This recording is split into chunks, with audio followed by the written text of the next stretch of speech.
Hello, good evening, everyone. How are we doing?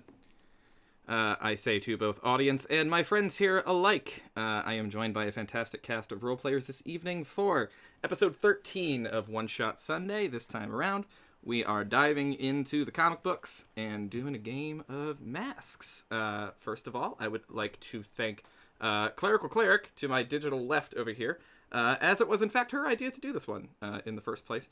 I have played masks exactly one other time and never GM'd it before. So I ask your forgiveness in advance. But it's PBTA. They're all basically the same. They kind of all handle alike. Not a big deal. I have not played masks since fucking Jesus, like 4 months ago, maybe longer than that. Over on Matt Evans' channel, Matt F7. And that was I had a great damn time doing it. And so, yeah, if somebody wants to play masks, I'm going to play some masks. Absolutely here for it. So, we're going to be doing tonight a sort of special kind of X-many Masks is built around the idea of like teenage superheroes, sort of like Teen Titans-y type of settings. But we're going to lean all the way into that and sort of take something that we did all the way back in one of the first episodes of One Shot Sunday, which was lean into the high school drama a little bit. So we're going to be playing some kids tonight that are in the Phoenix Academy for Superheroes, and we're going to hear a little bit more about that in just a few minutes. But first, before we dive into all of the world building and all that fun stuff, let us hear from our delightful cast of role players this evening who have decided to join me on Super Bowl Sunday against their better judgment. So let's begin at the top left with my buddy Bright. How you doing, dude? I'm doing fantastic. I'm real excited for this game tonight. How you doing? Flying by the seat of my pants, dude, as always. Anyway, I'm Bright Dystopia. I'm a variety kid streamer here on Twitch. Voice actor and Jasper's Game Day rep. Let's go. Who you playing tonight, dude? I'll be playing the very well-known hero, Bright. Okay, so when you said you collaborated with a bunch of people on making this character, was that like all the voices in your head? No, people said, oh, you know what'd be really funny is if you just, because the powers that I picked, they were like, oh, yeah, you're doing this thing that's kind of like, oh, you should just play yourself. That'd be really great if you just played you. And I was like, oh, yeah, maybe we'll do that. Yeah, no, I'm here for it. Oh, God, yes, sweet. Was that when we played Odang Yeti long title, was that a bit of Bright too, or oh no? God no. You're a chameleon, my man. I don't know. All right, well, this ought to be interesting. What have I done? Okay, let us go down below Bright to Clerical Cleric. How are you? Hello, I am very well. I'm very excited to be playing masks. I've been wanting to play masks for a while. Sweet. Mostly active on Twitter if you want to come hang out at Clerical Cleric. Yeah. And who are you playing this evening? So today I'm going to play Allison Scott, aka Magpie. Do you want to go into detail, or are we going to wait for, like, the character You know what? We're going to do the character setup, but I just want to know, and I forgot to ask Bright, but what playbook you're using? I'm using the Doomed playbook. Yes. The one with a built-in death, basically. We'll see how far we can get on that. And Bright, which playbook are you using this evening? I went with the Legacy. The Legacy? You're the Bright that inherited the mantle from an earlier Bright? Mm-hmm, yeah. It's like the Dread Bright Roberts. So glad I asked you to play. I always am, every time. All right, let me pop over to my digital right to HTT Paladin. Hi there, I'm Paladin. I'm a TTRPG content creator, mostly just overly large books. The first one being The Islands of Sina Una. I'm pretty much active on Twitter. If you find me on Instagram, you're going to be really bored. Today I am playing my first ever PBTA game. So hey, Oh, that's sweet. fun. Nice. And today I'm playing Adam Hutchings, also known as Ogre, Adam Hutchings, Ogre, and your playbook is? the Transformed. Transformed. Wonderful. I can't believe this is your first PBTA. You have to like duck to avoid them at this point. There's so damn many of them. Yeah, you'd think that, but I keep like picking up new RPGs like every other weekend. It's like, oh, this isn't PBTA either. Oh, It makes sense because it's from Sweden, but like still, it's not PBTA. interesting. Well, there are. I just realized that Allison's character is like, you went with, like, you're paying tribute to the publisher because it's Magpie Games. So, real dig that promotion. Oh my god. Unintentional. Oh well, well, Ah, hell yeah. if they're watching, and they're certainly not. We did that for you, totally. That was totally on purpose. But yeah, no, there's just a million PBTAs, and the beauty of it is just how deliciously simple the system is. I mean, it's roll 2d6. The ranges are always established. Roll 2d6, add numbers. It makes it so that if you've played enough of them, you can kind of fake your way through, any of them, which is what I intend to do. So, and at long last, up above Paladin is my dear good friend, someone I've been playing with for a very long time now, who I played with on my very first stream show ever, which was less than a goddamn year ago. My friend Kat, Cleric of Cord. What's going on?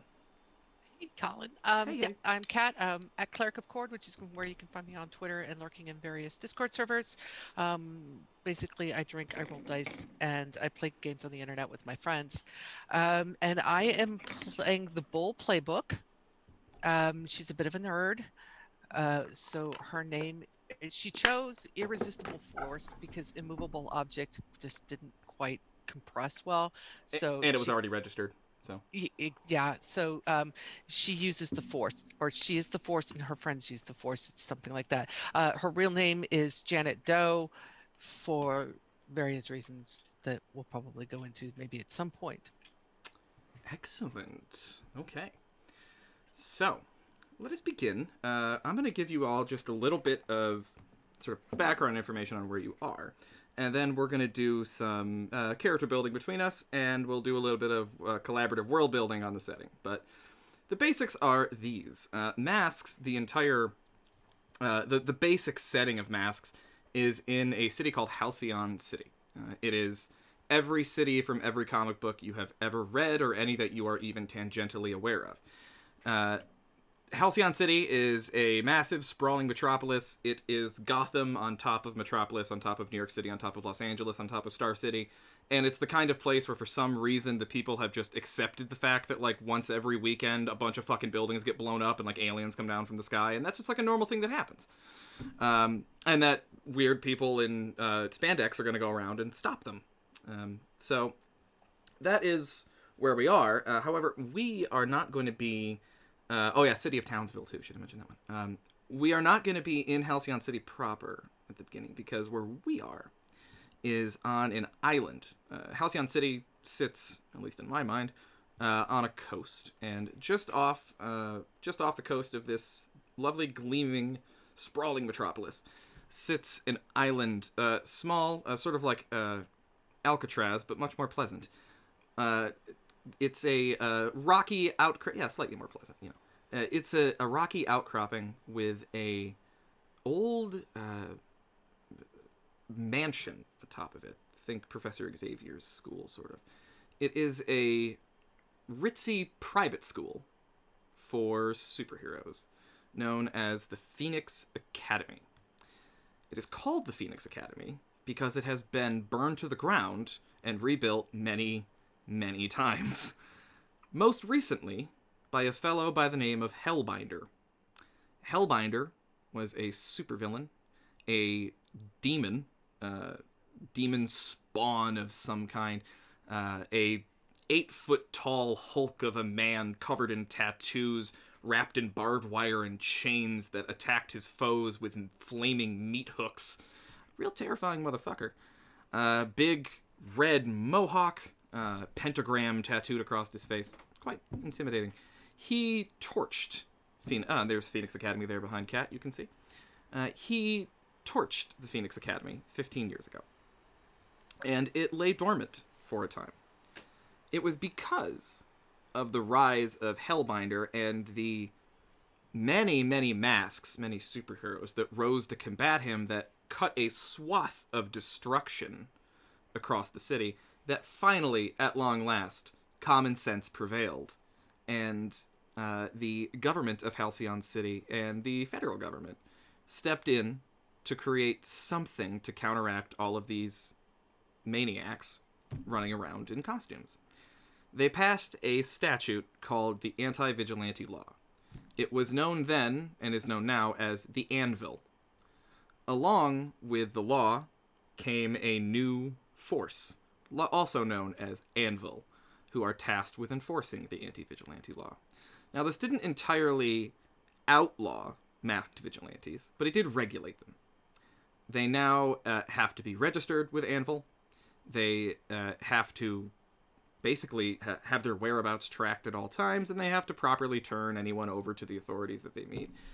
Anvil also is responsible for locking up supervillains once they are brought to heel by the heroic masks. After Hellbinder destroyed the Phoenix Academy, he was eventually stopped, but not captured. He was banished back to the realm from whence he came, only to return about 12 years later, no place other than the Phoenix Academy, where Hellbinder was found rebuilding the thing that he had destroyed. Hellbinder, in his time in banishment, to what the outside world thought of as just a dozen years, to him had been centuries. In that time, he'd had a great change of heart. He met, I cannot recall, Andromedon. He met Andromedon, a superhero from across the galaxy who visited Earth on occasion, who basically showed him the error of his ways. And he realized that he could make a contribution to this world if he were to straighten up, fly right, and fix what he'd destroyed. So he returned to Phoenix Academy and rebuilt it with his own two hands. Hellbinder, once this demon prince of the undead who ravaged across the underworld and across the world and torched everything in a flaming inferno, is now all of your headmaster at the Phoenix Academy. Real nice guy. Gone are the rippling pecs and tattoos and pentagrams and everything. Now he looks like an academic. He wears a suit and tie. He's just a chill motherfucker now. Along with the return of Hellbinder came a rather controversial program that Anvil does not like at all, but they don't really want to stand up to Hellbinder on their own. Hellbinder has won the support of the other superheroes. Anvil, despite being strong, is not powerful enough to take them all on at once. So they sit back and let it slide for now. But this controversial project is known as Project Clean Slate. Project Clean Slate allows captured supervillains to return as professors at the Phoenix Academy.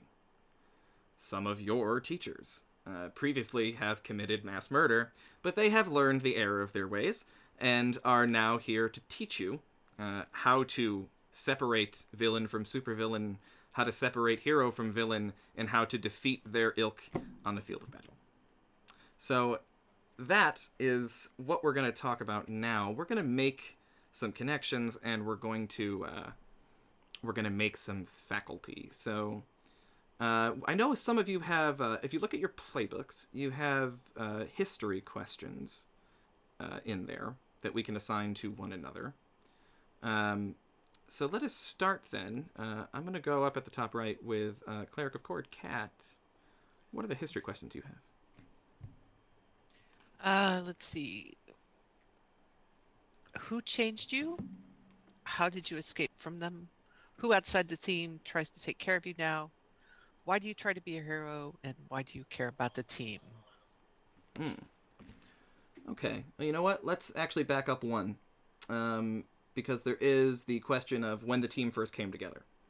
as the most basic question. We're going to assume that all of you are what would be called in high school terms a clique. So, how did this clique form at the Phoenix Academy? I will take any answers. We defeated a dangerous enemy. Oh, a dangerous enemy. Okay. These 4 adolescent superheroes managed to defeat a dangerous enemy. Bright, who was said dangerous enemy?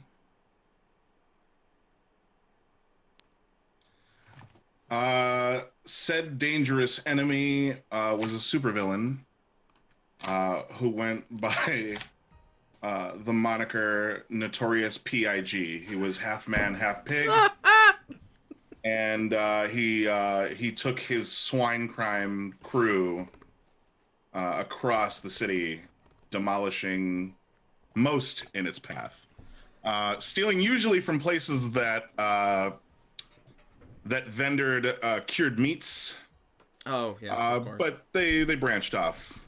Is this a classic? Every villain is the hero of their own story. He was just avenging the swine. It wasn't even. It was just about. Yeah, I mean, I guess you could call it vengeance. It was more about. Psychiatrists for years will say that it was pride. That he believed himself a god of every pig on the planet, and to destroy a pig is to destroy him. So this was more. It took a long time for them to dispatch us because, like, for the longest time, he was under the protection of like religious freedom act. So like he was allowed. The ACLU stepped in. Right, absolutely. And the 4 of you managed to pull that off, even as youngins that you are. Super and villainous though he was no match for 4 teenagers. So, how about? Have you seen teenagers eat? Do you know how much food they consume? Are you saying that you ate a supervillain? Wait, No, I'm gonna saying save that this question. This man threatened a barbecue supply. I'm going to save that question for Clerical Cleric. How did you defeat the supervillain? I imagine, we introduced him to another clique of vegans, and they really took him under their wing and gave him the comfort and healthy coping skills that he needed, to get past his hatred of people eating pig. Support group. Took him under his cloven hoof and just showed him the error of his ways. Okay, so I like this. So you defeated the supervillain through emotional outreach, essentially. Oh, that's adorable. Okay. Paladin, since defeating Notorious P.I.G., has your team taken on any other villains, or have you lived a quiet academic life?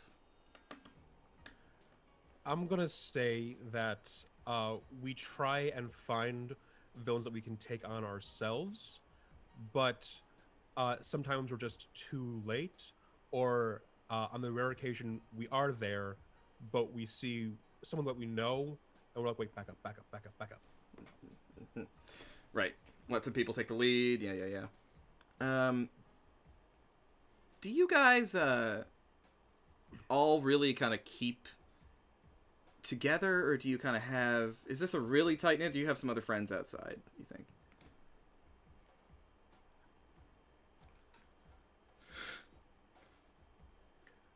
I'm gonna say for Adam, no, he is tight knit with them, just by the fact that he doesn't really reach out to anybody else.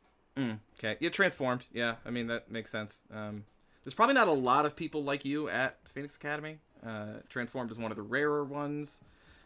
So the you find a group of friends, you probably stick with them, I imagine.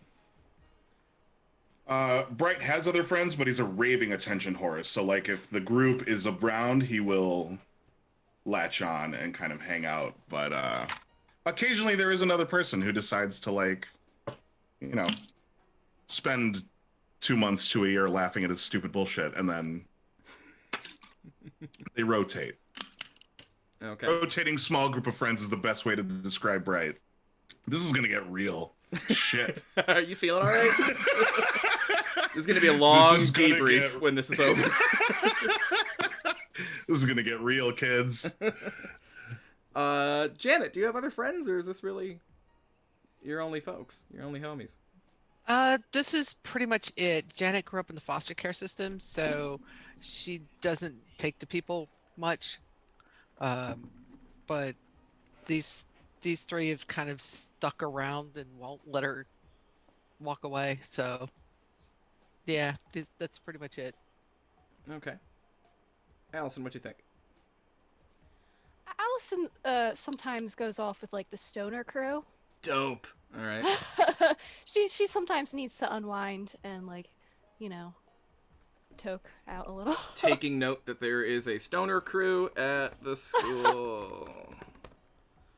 That's gonna be certainly important. Okay. And last question for the group. I'm gonna start over with Paladin on this one. I'm gonna ask you each the same question, but I'm just curious. Paladin, give me an example of one thing that this group of friends does together that's not fighting supervillains.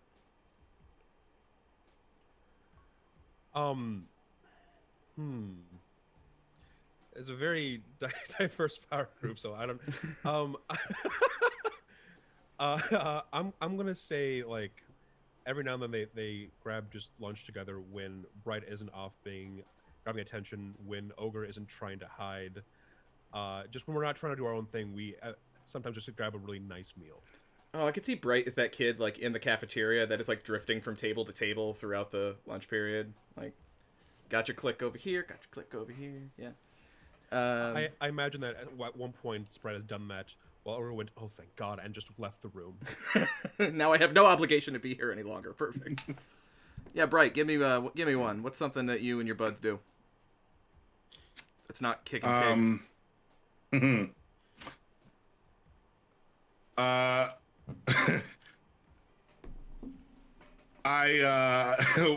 With Ogre, I'll have him throw things into my void portals.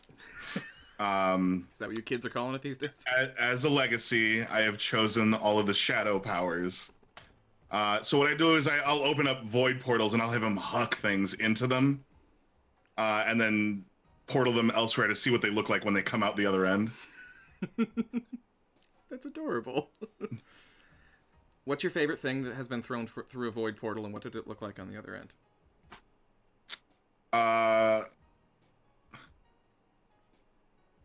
I'm gonna say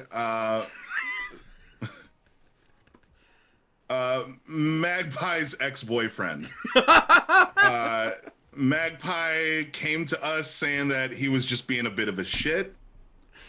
So me and Ogre went to have a talk with him. I opened a portal, Ogre grabbed him and shucked him through, and when he came back out, he was a lot paler, missing some hair. His eyes were a little bloodshot and jaundiced. He looked real different, but it's been by far the most interesting. Oh, wow. Sounds like a real Chad. All right, how about Magpie, Allison? What is something you and your friends do? I force them to come bird watching with me. Oh god, she's into bird watching.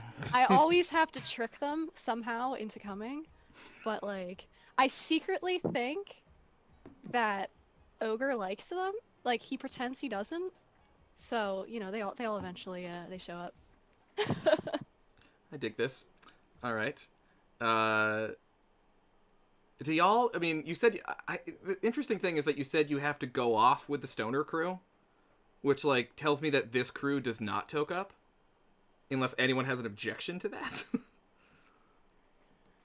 I tried once, it didn't take. Ah, yeah. But I do weird things with your altered biology. Janet was just like, okay, I'm gonna go take a nap now. Yeah, not fun She's- stoners. Yeah, no, well, she's already so chill.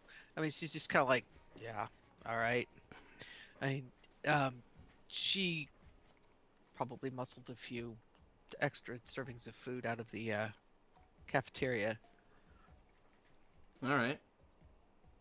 I love how I'm really asking the hard-hitting questions here. Does this group Yeah. get high? Bright? Yeah. Once the food Chop. bill was something they couldn't afford. Yeah. 100%. It's like the only illegal activity that this group does is that we're not paying taxes for retail weed. We have a dealer, but we smoke. Right on. And finally, Janet, what is one final thing that this group does together that's not fighting supervillains?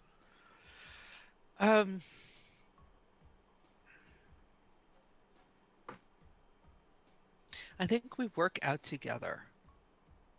I think Janet's kind of, look, I will go bird watching, whatever, but y'all have to come to the gym. I don't give a shit. You got to do something. All right. So once a week, she makes them all go to the gym with her. Once a week. You get them all once. I mean, that's actually pretty good, honestly. Like, getting people to go to the gym once a week She is has actually been known impressive. to just pick one of them. Anybody that objects, just picks them up and throws them over her shoulder and carries them to the gym. All right, you've all been literally strong-armed into strong arms. Okay. All right, so with all of that in mind, let's go through these one by one, and let's go back up again now, to Janet. Your history questions. Let's work them. Do they go by? I forget. Do they actually go by player, like the way that like Monster of the Week does it, or Are they backstory or is it Well, history? You have Backstory. You also have relationships that's what I yes too. yeah Yep, that's what relationships. Okay. So you want me to do my relationships? I want. Yeah. Okay. So the Bull playbook has two relationships. You have a love and a rival. The love is the person you've opened up to about the worst parts of your past, and your rival is somebody who tried to control you at a crucial moment. Pretty sure Janet's not told or said anything about that, but she's definitely got a crush on Magpie. Just Righteous. hardcore crushing on Magpie. And I think while they were out bird watching one time, Janet is probably when she kind of like no, they were stoned. It was the only time she got stoned. That was the other thing that happened. She kind of let slip. Growing up in the foster care system, she was on her 5th family by the time she got sent to the academy. Yeah. And her rival is definitely Bright, because he's just that kind of, I'm in charge, I'm the legacy.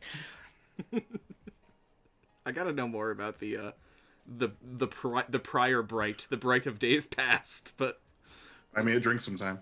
Papa Bright. Let you have it. All right, so crushing on Magpie, and Bright is your rival. In like I mean, you can make that as friendly rival or as fuck you rival as you want. It's totally up to you. Just Janet doesn't take well to being told what to do when somebody doesn't know what she can do. And Bright thinks it's a friendly rival. Yeah, and it is. Janet's just like, yeah, whatever. Okay. All right. How about Paladin? Take a look at your relationships on your playbook there. What do you got? I have someone comforted me when I was at my lowest, and I have someone who knew me before I changed. Okay. So what do you think with those? I am going to say that Bright knew me before I changed. It was one of those opposites attract kind of friendships, and with our powers, it's become more exacerbated. Okay. I'm going to say that Janet comforted me when I was at my lowest. One of the problems with being transformed is that I can't really interact with the world as I used to, just because of the difference in mass and strength. and being able to talk to someone who also had ridiculous strength really helped me out. All right, yeah. Not so alone in the world, all that. Yeah. All right, I love that. All right. Let's pop over to Magpie. What you got? Cool. So the doomed questions are who I've told about my doom and the danger I'm in, and who I'd like to kiss before my doom comes. Oh, this is delicious. Okay. So, I probably told Bright about it. You know, when we were like not sober once. Mm-hmm. Yeah, you are. I'm gathering you are the two of this group that Yeah. toke up. So yeah. Because that's the only time she really feels like chill with like talking about it. But she would never say it, and she's like too afraid. But she would like to kiss Janet as well. Oh, But shit. completely oblivious. Oh. Oh, this is so good. I'm here to bring the feels. We're going to do this because crying is a free action, and it's Crying is a free action. and I've got the waterproof mascara on. Damn it! Now one of you has to die. Ugh, come on. I'm Shit. kidding. She's playing the doomed. I know. Oh, into Janet, but just hasn't come up with the courage yet. Have you thought about what your doom kind of is? And or why? Yeah, I have. It sort of connects to my nemesis, if you want to hear about that one too. Yeah, sure. Cool. Okay, so so a lot of her like skills are very like mental based, like more psychic, memory based skills.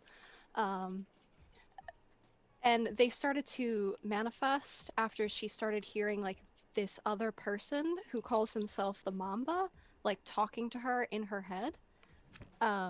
So every time she like overexerts herself or uses too much of her like mental powers, this other person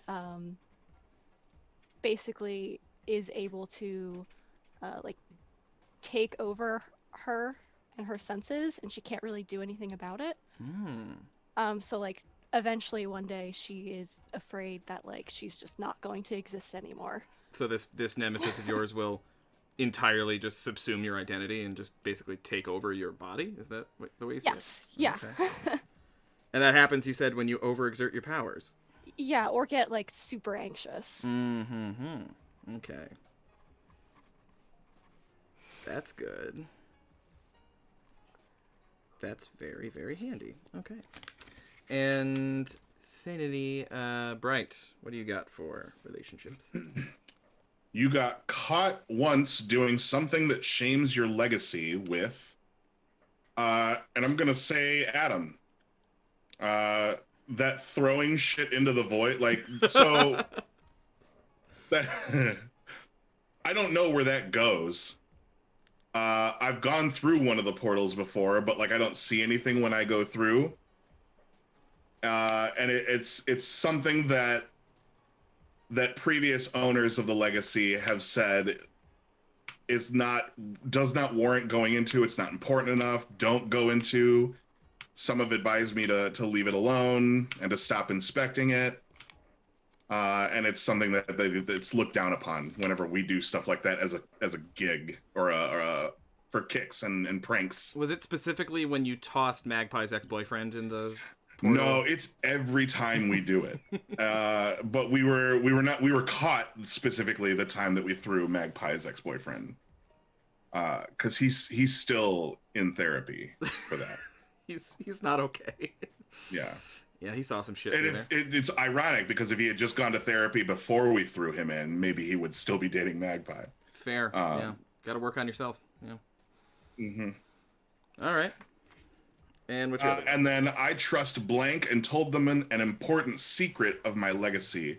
I'm going to say Magpie, since she has given me, at the time that she divulged that she'd like to kiss Janet once, or I'm sorry, before she kisses Force, I had to then give her something back to like even the scales because she realized what she said. And she's like, no, that's not fair. You need to like show me your asshole because I showed you mine kind of thing. Like, so I told her that an important secret of my legacy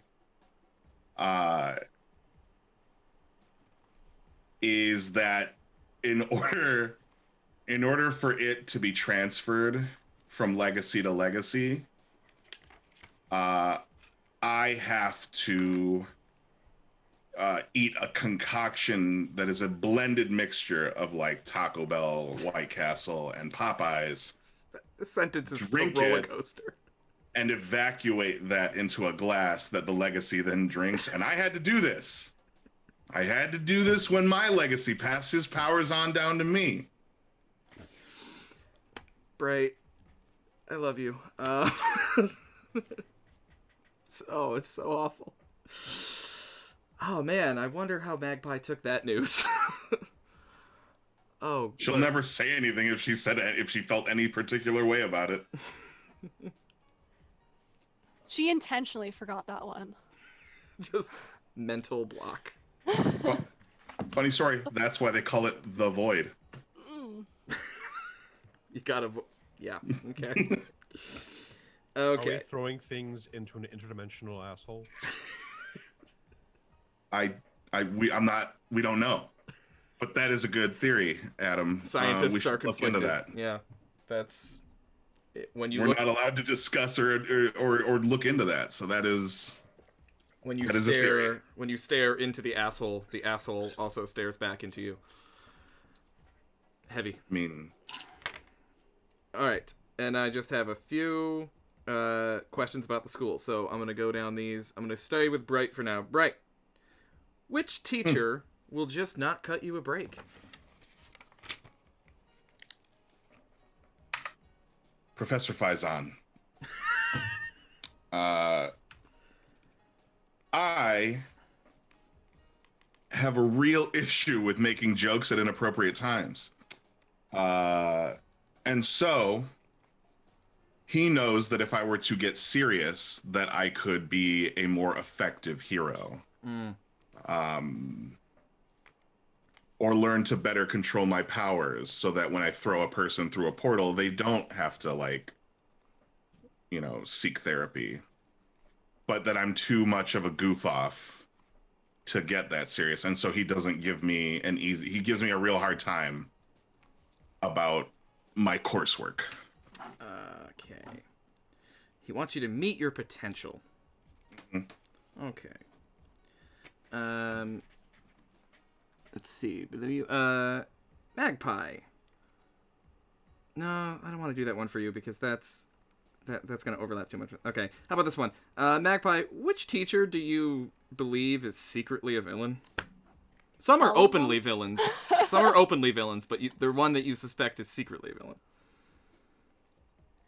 I mean, one of the professors is literally named Dr. Iago, like from Othello. And he keeps pretending that like he's always been this righteous, good superhero because he teaches like the like, oh, how to like rescue civilians without like harming other civilians or whatever classes. How to avoid But collateral damage.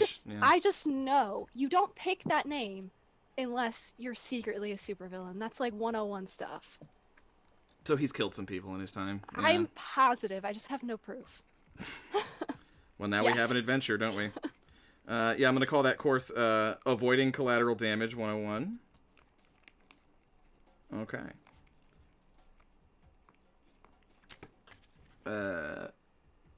Paladin. Which teachers do you think are hooking up?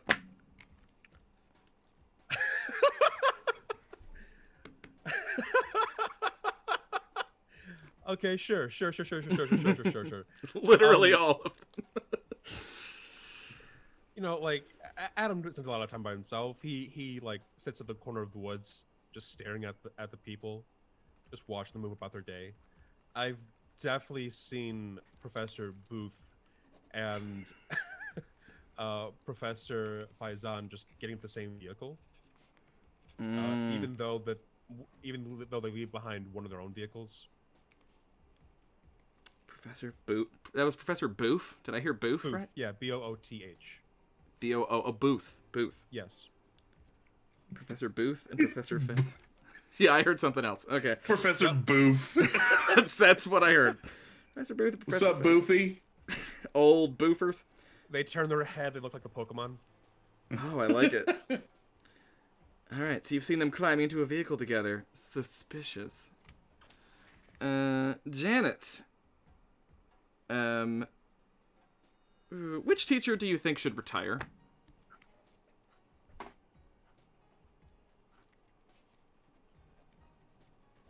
God.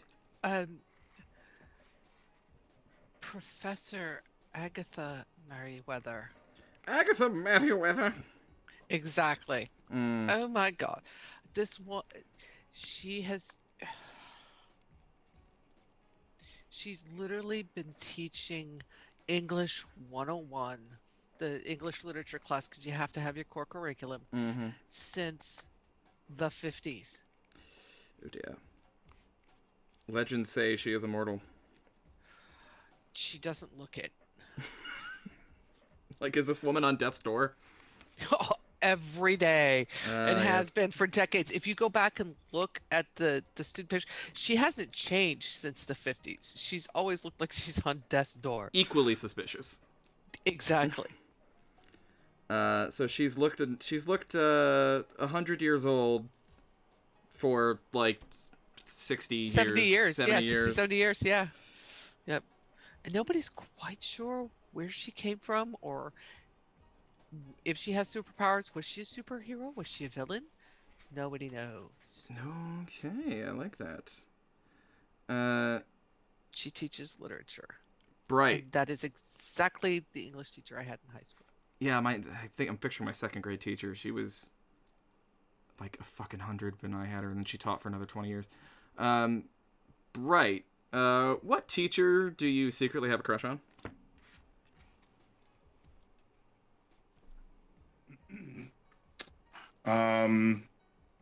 Hold on, I have something for this. I would understand if it's Professor Faison, but I'm just trying to remember what the character's name was here. I'm sorry. you good?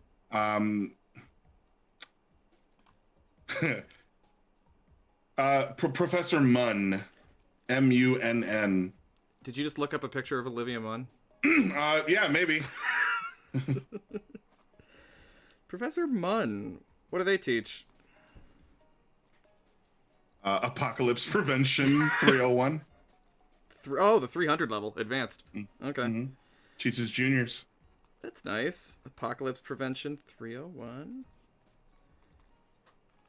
Bright is super into it. Okay. And Magpie, last question. Which teacher do you think would make a better headmaster than Hellbinder, your current headmaster? Literally everyone. He smells like eggs. It's the sulfur. Yeah, it's the sulfur. No excuse. Put on some deodorant. Fair enough. Okay, I would probably say, Professor Duck. Professor Duck. He's a chaos gremlin. He's chaotic. He teaches the costume design classes. Oh. And I personally love him. I think he'd make a great headmaster. All right. Smells like cinnamon. Oh. So you basically judge quality of academics primarily on scent. That's your thing. Okay, I get you. Makes sense. Good choice. Costume design. Okay. All right. With all of that fun world building in mind, let us go to our first class, students. The four of you are... Oh, that's right. I need to open up. I asked you guys to give me names of potential classes at this school earlier. And we had a few that came up. But first, I'm going to use those later, actually. I have one in mind. So, the four of you are in your first class of the day. This is one of the more... no, actually, I take that back. This would be just before lunch. Yeah, so it's midday. This is one of the more entertaining classes by virtue of the fact that it's the most violent. This is basically, in so many words, how to get hit and not die 101. Or as we call it elsewhere, gym class. So, all of you are in your matching Phoenix Academy gym shorts and t-shirts. As is required, uniforms are strictly enforced here at the Phoenix Academy. We are a proper institution, after all. And you are being drilled by your robotic gym teacher, cyborg, really, Sergeant Surge. Sergeant Surge is a success of the Clean Slate project. He is a former recovering supervillain, which he will tell you about all the time. He's kind of preachy about it, actually. He wants you all to know that it's never too late for you to turn back. You, too, can find your happiness. But he is a real taskmaster. And he, as you stand here in the gym class, you're all standing in line as students are literally coming forward for him to punch them in the chest with his cybernetic arm. I'm going to say at the front of the line, you see one of your classmates, a young boy who is actually a legacy of himself from the golden age of superheroes. He inherited a mantle that is kind of hokey, as they tended to be back in the 40s and the 50s. He calls himself the Righteous Falcon. And the Righteous Falcon is sent soaring across this gym floor, crashes into the wall, and stands up with, I'm okay. I'm okay. And you hear Sergeant Surge shouting, "Who is next? Step forward to be struck." Janet walks up. Are you prepared? Are you prepared? I was born that way. Ha ha ha. Ha ha ha. Come closer. And he, like, cocks his fist back. And you see it actually, like, loads back like a piston. She just plants her feet. Okay. Knees slightly bent. She's in that kind of MMA boxer's kind of stance. Ready to shift her weight. She needs to. Okay. Roll for take a powerful blow. Okay. So quick question. Mm-hmm. I have a bull move that's actually punch everyone. Can I not wait for them to throw the punch and throw the first one? If you want to try to punch the guy, yeah, you could. Yeah, instead of being punched. Yeah, definitely. Yeah, just rock'em sock'em robots, this guy.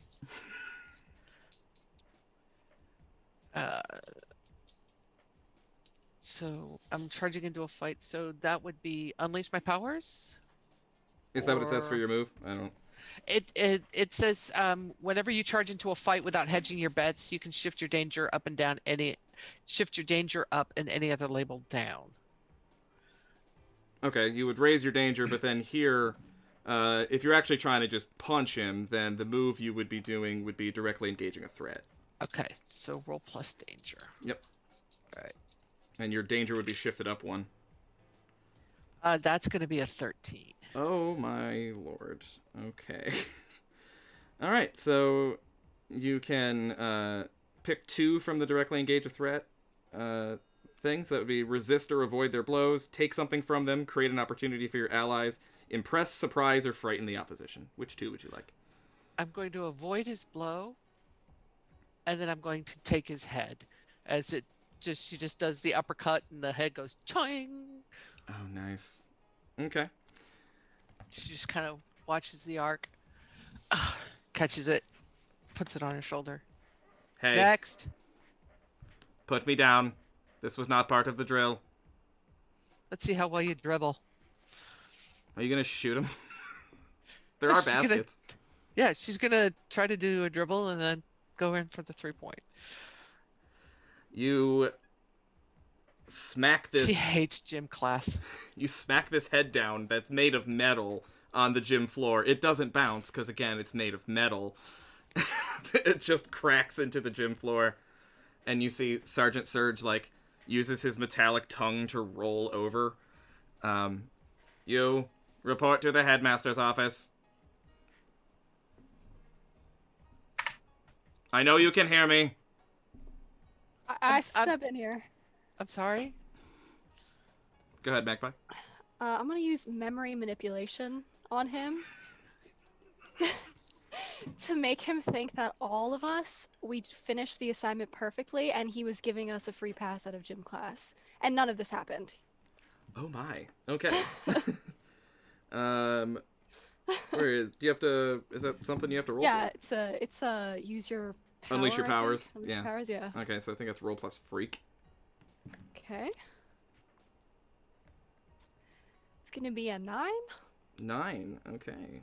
So on an unleash your powers with a non-critical hit. Okay. On a 7 to 9. All right. So either mark a condition, or I get to tell you how the effect is unstable or temporary. Okay. I'm gonna go with the latter. It's gonna be unstable or temporary. What exactly? Tell me again. What exactly, like, kind of memory are you trying to put in his head? So instead of Janet like slugging him, I want him to just to like not remember that part. So just remove that little sliver and have him implant a memory of Dr. Duck telling him that we had to leave early today. Ah. Okay. Very good. Sergeant Surge, you see his eyes, which are these, his eyes are sort of like the little, like, turning wheels in a slot machine. Rotate back a few times, and then... You have performed admirably. A's for both of you. You may leave. See you tomorrow. Thanks, Professor. You're the best. You are an exceptional student. I cannot wait to see you in class tomorrow. Goodbye. I. I'm sure that'll not come back to haunt you at all. Janet picks up the head, sets it on the body backwards, and then walks out. As you're walking out, the righteous Falcon, who has recovered and gotten to his feet and taken a breath, says, "You there, evildoers! You could not simply attack Sergeant Surge and get away with it."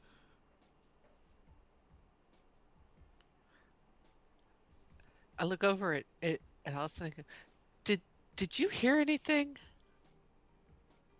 No, I didn't. I sounded like little birds chirping somewhere. Oh, I thought it was a rat squeaking. Oh, that's very mature. That's very, very cute. I'm right here. I know you can hear me. You can both see and hear me. So, you want to go get some lunch? I think I've got lunch this period. Yeah. Bright, Adam, you wanna go get some lunch? I could eat. You two are also ruffians. I'm gonna walk over to Falcon, and Adam stands about 9-10 feet. His hair grew out when he transformed, so it's kind of just this carbon fiber hair mop that he can't cut. So obscuring his face except for an eye, and he just looks down at Falcon, and I'm gonna try and use my my move, Be the Monster. Ah, yeah, I love that move. Okay. And I'm just gonna say, you got hit pretty hard. You were out for a while. I don't think you really saw what you think you saw. We all passed. You should learn to take a hit better. Do you need help? And I'm gonna roll my roll freak for this. Yes. 8 plus 3. That's an 11. 11. That is a complete success. Does the move specify what happens on a 10 plus? On a 10 plus, I choose one of the following abilities. Um, uh, I hurt someone or break something I shouldn't have. Oh God. Are you gonna hit him? Luck him like a chicken. No, as I'm leaving the room, I'm gonna forget to duck. And just ram my head through what I'm assuming is reinforced structure. Because we're in a high school for superheroes. Just have my head just go poof, through it and just go, shit. Falcon shrinks. As you ask him if you'd like practice getting punched, basically, again. He shrinks. It's, no, that's... Have a nice lunch, Adam. Thank you. You too. I like your name. And I'm just gonna walk away. And then crash through the wall. Sergeant Surge, you see that there are a group of students like trying to fit Sergeant Surge's head back onto his Rock'em Sock'em Robot neck. None of them seem to be doing a particularly good job of it. This might take some time. No one's paying attention to you right now, so the lot of you are pretty much free to go. So you step out of the gym, and you are in the long central hallway that connects the gym on one side, the cafeteria at the other, all along which are lockers and classrooms. It's actually, lunch would just be starting pretty soon. This probably isn't like your lunch period, all of y'all's, but who the fuck's gonna know better, so. Is there anywhere else you'd like to go? Drop in on any class or anything, or would you like to go straight to the cafeteria? When would my lunch period be? It's supposed to be after gym class is actually over, which like isn't for another half hour, but y'all just left early, so. I'm just gonna sit outside the cafeteria. Okay. As you, as the four of you saunter through the pretty much empty hallways, you're not supposed to be in the hall right now, and they do have hall monitors.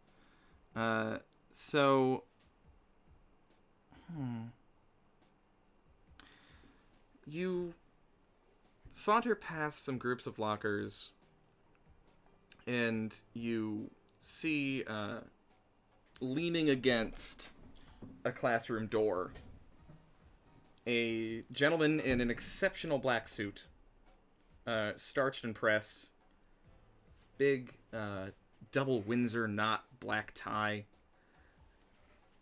a shock of white hair that has a streak of red running through it, and a lovely jacket that has pentagrams on the elbow pads. If it isn't the delinquents. How are we doing, boys and girls? Hey, Headmaster. Sergeant Surge said we were excused. We passed the... whatever his thing was that he had one. Oh, that's right. He was trying to punch us. Yeah, we passed. He said once we took our hit, we could go. So, I'm just gonna go get some food. You all took a solid punch, then. Yes. How did you Adam's do? Sweating. Adam's sweating. How did you do, Adam? I mean, can't you see the red mark on his forehead? I'll hear it from him. The teacher throws a good punch, sir. Where did he punch you, Adam?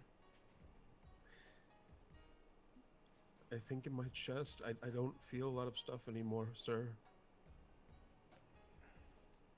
Got you in the chest, oh. I can't see much out of the hair. You're about 3 feet taller then, and he must have been aiming pretty high then. I make sure I sit on the ground during gym class, sir. Sit on the ground during gym class. Got it. Bright, how was your punch? Good? Barely felt it. Mm-hmm. Not a mark on you either, so, I guess 'Cause he's... he didn't hit me. Because he didn't hit you. Why didn't he hit you? He missed. He missed. Yeah, the test was how to take a hit and not die, right? That's right. So he hit me, and I didn't die because he missed. So he didn't hit you. I feel like He we're missed. arguing semantics, young man. I mean, if you want to punch me, you can do it. Adam steps backwards a step. Going somewhere, Are you Adam? gonna? Bright makes me nervous sometimes. If Sergeant Surge missed you, Bright, then I guess we should be in the market for a new gym teacher. Yeah, it seems like he has a couple screws loose. That's pretty good. That's pretty He good. was talking funny when we left, Mm. but That's an est of some kind. but he said what he said. So if you'd like to make sure I passed my test, you can hit me.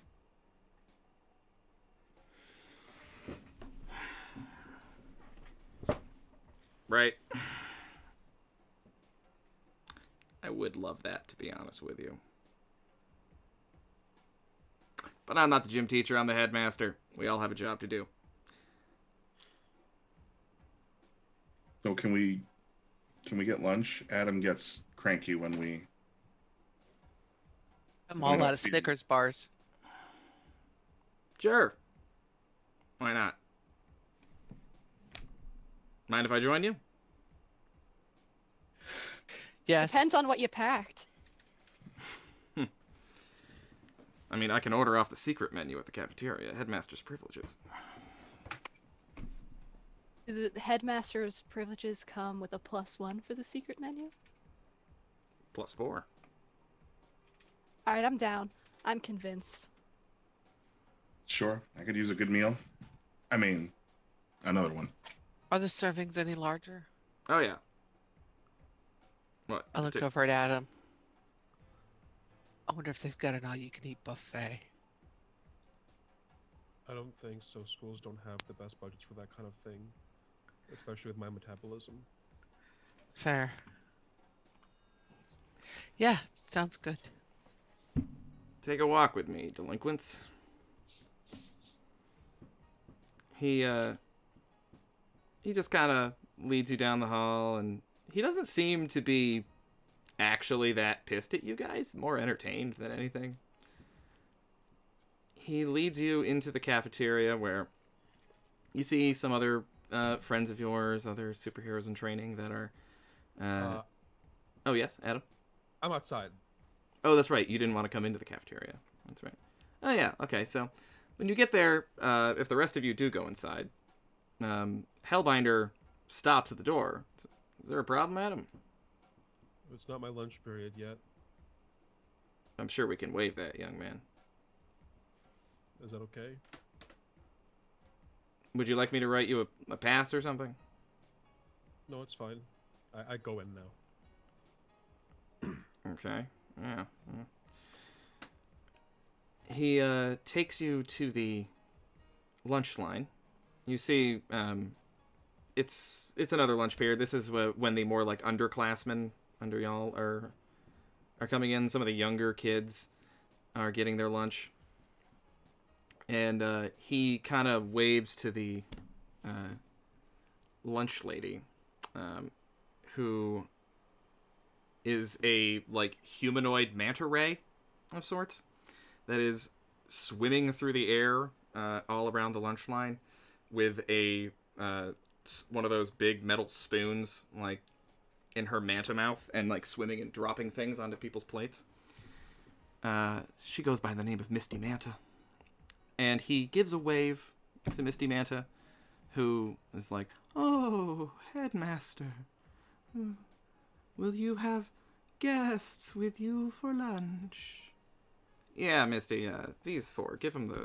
Show them the good stuff." "Yes, of course." And she invites you into the kitchen, where there is, in fact, an all-you-can-eat buffet. All right, kids, go crazy. If you can imagine it, 5,000 it's there. calories. 5,000 calories. She's like the bull. She's super strong. All of this stuff. Yeah, she's got a metabolism on her. I slipped some stuff in my bag so I can give it to Janet later. Nice. Also munchies for later on for when you're hanging with the stoner crew.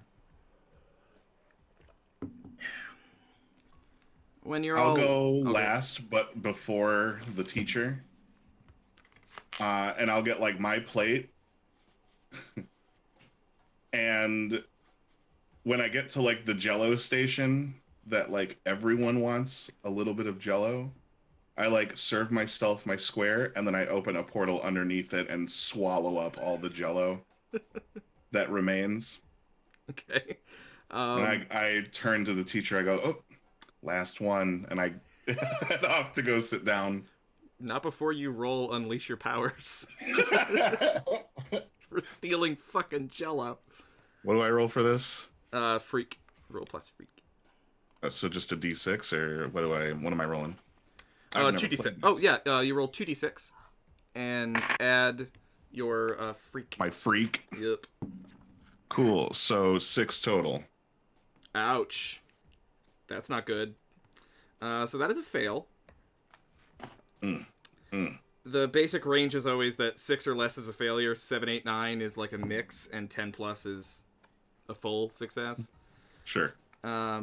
So I'll borrow something from Pope from a couple weeks ago. You tell me how this goes wrong, and I'll tell you how it gets worse. I open up the portal too large and swallow half the service bar.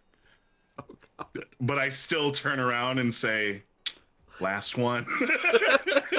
Like, I'm there when I do that, and I like my eyes go wide. I go, sorry. And then kind of try to leave if I can. How it gets worse is that you suddenly hear a crash from inside the cafeteria because the portal reopened and half of the buffet bar just shattered into a table in the cafeteria. And Hellbinder, like...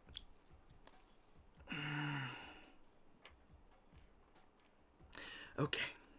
Not gonna regret this. Kids, right this way, please. Don't go in there. Someone will take care of that. Don't worry about the... Bright, can you not do the portal thing? Like, yeah, for totally. like just a minute. Yeah, I would. It was supposed to be funny. Sorry. It was hilarious. Yeah, okay. Right this way. And he leads you to the other side of the kitchen, to an area you're not normally allowed to go into, the faculty dining room. On the opposite side. There is the cafeteria, the kitchen. On the opposite side lies the faculty dining hall. And you see in there some professors that you recognize that are eating that look very weirded out by the fact that like 4 students are coming in here. You do see Professor Munn eating alone, alas, picking away at her food. You see Professor Faison sitting at the far end of the table away from Professor Munn and sitting across from Professor Booth. And, naturally, and all alone by her lonesome is Professor Merriweather having like a meal of like saltine crackers and water, and yet somehow this ancient being is still alive. And Hellbinder waves to everyone. Don't mind us. I'm just having a chat with these young hooligans. Go about your business. They don't like the fact that you're here, clearly, but they don't really raise much of an eyebrow. He sits you all down. So, how are we enjoying the semester so far? What's your threshold for enjoyment? Pretty low. I'm the headmaster of a school. I mean, I've been in worse. Yeah. Yeah, so have I. I can get you. My life was a lot different before this job, so I've seen worse as well, but are you all getting on okay? I mean, class is going well? Anyone bothering you? I don't think we should have to take math classes. Look, I agree with you, but we are technically under the auspices of the state, and there's core curriculum and everything. I know. It's stupid, but I don't know. The physics of hitting things is pretty cool. yeah, look at it that way. I mean, when you punch something, you want to know the exact trajectory it's going to follow so that it doesn't, like, hit a civilian or something like that. I Right. don't punch things. Okay, well,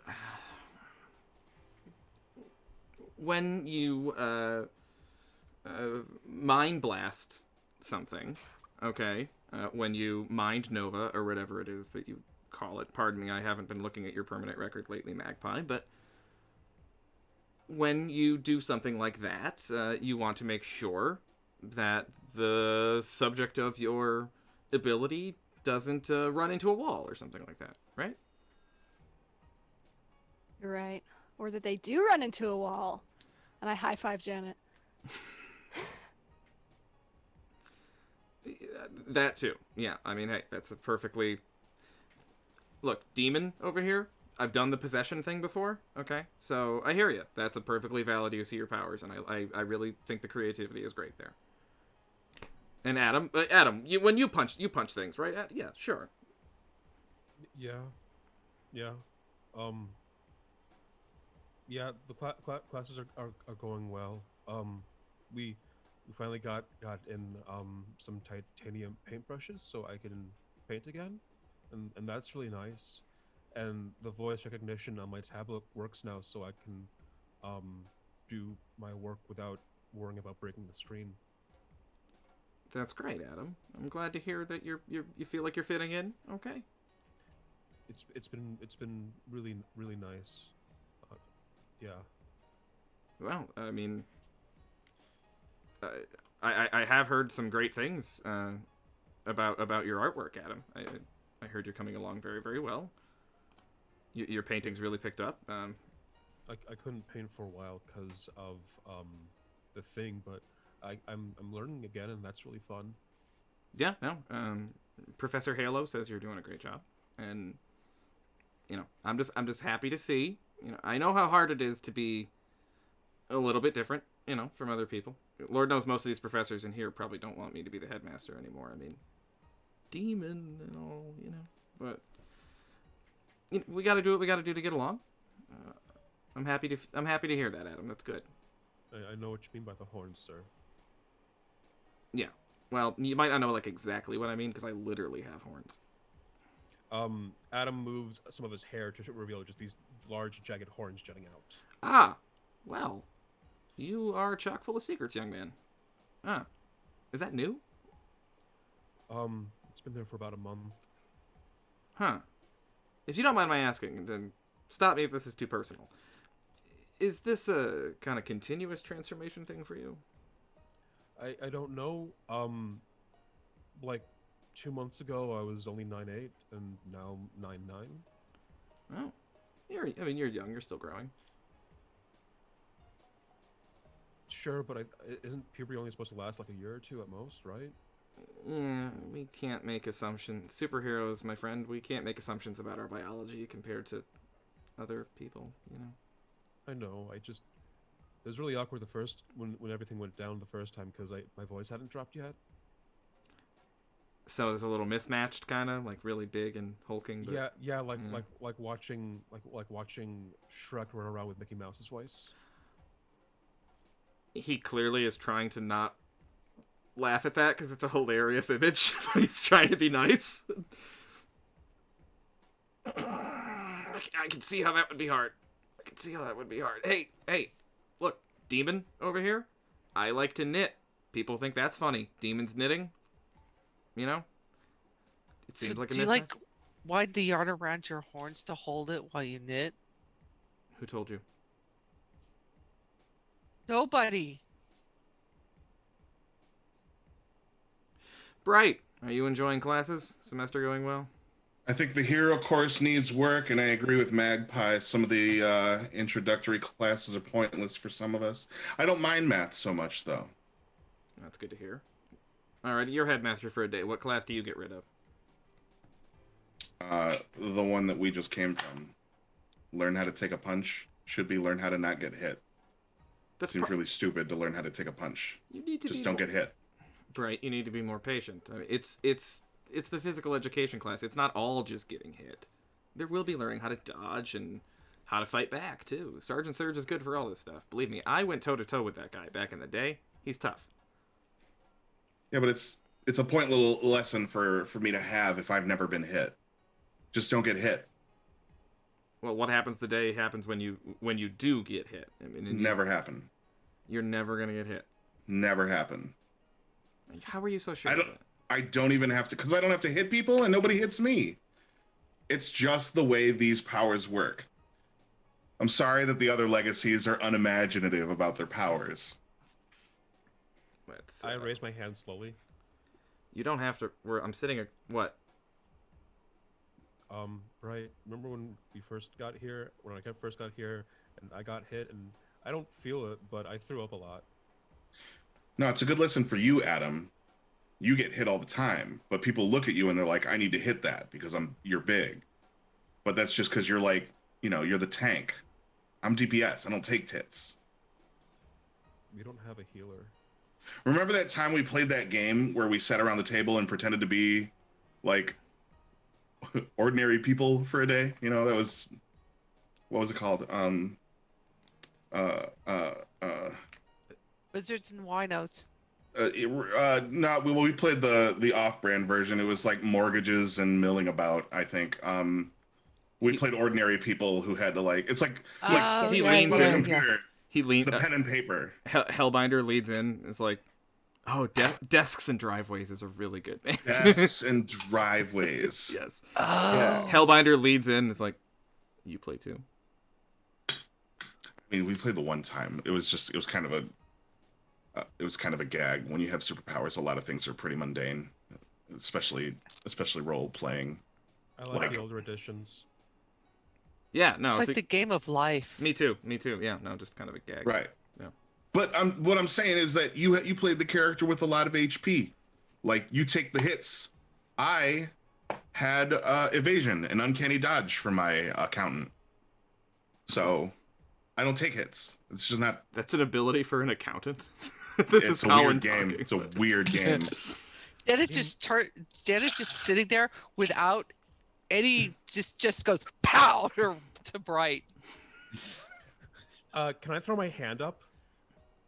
to try to Just stop it. catch- yeah, Yeah. catch it. So, roll. Adam, roll defend someone. What is the check for that? Sorry. It is. I was just looking at it. I think that. Oh, it's plus savior. Cool. Awesome. Let's do this. That is going to be a 10. A 10. Okay. You catch Janet's fist. What? What? Can we not? I just, You know, Adam's not What? always going to be here to catch the fists, right? I knew he was there to catch it that time, though. I mean, here, Adam, let it go. Do you want to try again? no. Are we done, kids? I let go of the fist. I looked at the punishment. Can I get seconds? Yeah, well, I mean, half of the buffet is gone, but you can get what's left. I didn't take that much. Well, Bright did. Oh, right. That's what you meant. Okay. Literally half of the...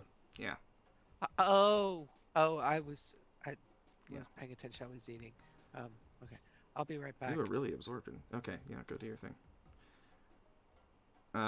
You go carb load at the buffet. And I also make sure that I bring back like every dessert for Adam. Just me There's chewing. no more Jello. Just me chewing through like a whole turkey carcass. Thanks. Just bones and all. That was dessert.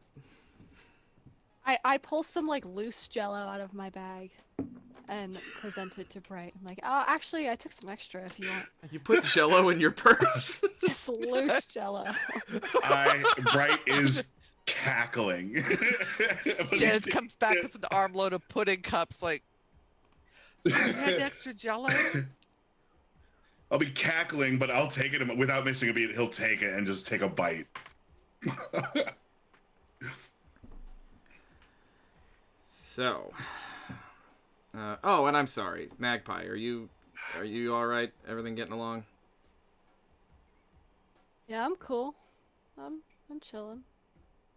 Yeah. Speaking of which, could you maybe chill a little bit less on campus and like wait till you get home to do that? If you know what I mean. I think that's a bad idea for everyone. Why? I don't know. Read my file. It's the smell, really, more than anything. Yeah. See, that's what I said to them about why we don't like you. It's the smell. It's the eggs. I know about. I'm a little.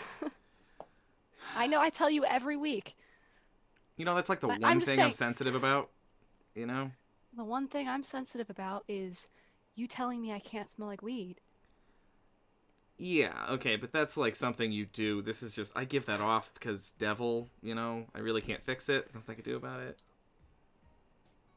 Sure about that? Look, I've. Axe body spray, I heard, it's bad, but it's not as bad as deviled eggs in the sun. Yeah, I and the think marketing it's- makes it look like it was sold by the devils. So I mean, you would think that. You would think, but I don't care what you think about me. Really, maybe I'm not your favorite person, but trust me when I tell you, I'm not big enough of a douchebag to wear Axe body spray. Okay.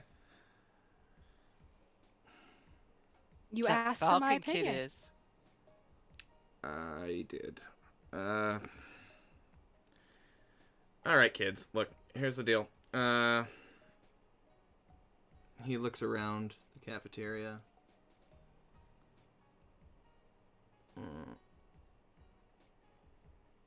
He stares at Professor Booth and Professor Faison. Of course, Professor Faison, who does in fact look exactly like Donald Faison. Bright, you made the character up. What does Professor Booth look like? I didn't make a Professor Booth. That Oh. was Paladin. That was Paladin. Yeah, the ones that are hooking up. Yep. What's that dude look like? We have Donald Faison sitting across the table from whom? Just imagine, if you will, just a very tall, lanky figure. Like Jack Skellington, but with like 3 pounds of flesh and some skin. Oh god. But with like the head of a bear. But with the head of a bear. Yeah. And these two are hooking up. Donald Faison is hooking up with Jack Skellington with a bear head. Yes. Hot. Hellbinder looks over to Professor Faison. Donald, could we have the room, if you don't mind? Oh, yeah, sure. He stands up, and him and Professor Booth walk out together and seem to head in like the direction of the parking lot as a unit. Professor Merriweather gets up with her walker and waves to all of you. As she walks by Janet, she catches your eye. Oh, Janet, good to see you. I think I can see you. Is that Janet? Yes, Professor Merriweather. Do you still have a pulse? Do I have any apples? Yes, Professor Merriweather. You have apples. They're in the top drawer of your desk. I have an apple right here if you're hungry, young lady. And she reaches into her Oh, purse. no, thank you. I'm full. Moldy ass fucking apples she just pulls out of her purse. Yeah, I remember what happened to that Snow White girl when you gave her an apple. I'm good, thanks. I'm gonna reach out and grab the apple. Okay. There you are, young lady. I'm just gonna do my best to just crush the apple into dust. It's fucking like squelches between your fingers and like mushy apple bits come up between your knuckles. Oh, look, applesauce. I'll open up a tiny void underneath Adam's hand. And just wipe it. Unleash your powers, Bright. Yes. That one's 11. 11. Full success. What do you do? I open up a small portal so that when he's done, he can just drop it in. Where do you And want then the other side of the portal to go to? So that's the thing about this, is that I'm just gonna leave it floating in the nether somewhere for the time being, much like the other half of the buffet bar. It's just kind of hovering in the void somewhere. Well, the other half of the buffet bar is in the cafeteria because it fell through this.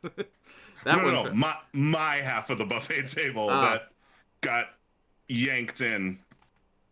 Right, it crashed into the because you fucked that one up, so I had it crash into the cafeteria. It just opened. I see. It opened back up in the other room and just yeah. Gotcha. So this Literally one is like Portal. Yeah, very much like Portal. But okay, since full success, mushy apple is floating in the nether. If anyone ever goes there, you'll find it. This is kind of what happened to Magpie's ex-boyfriend, was that we didn't let him out right away. We like put him in timeout, and he floated in the void for like. All right, so maybe we forgot him, and he was in there for like a week. Yeah, which in the void. And then when we let him out, like time doesn't pass the same way. Time is like Nickelodeon gack. It's just all. It's relative. relative. In a pile. Yeah. So like to him, he was in there for probably years. Yeah, he doesn't talk good anymore. Explains why he was so skinny when he got back. Yeah, all he had to eat was mushy apple, which was there then because time doesn't work the same way. Professor Merriweather just waves and goodbye. Walks her way out. Adam's gonna get the door for her. Oh, thank you, Janet.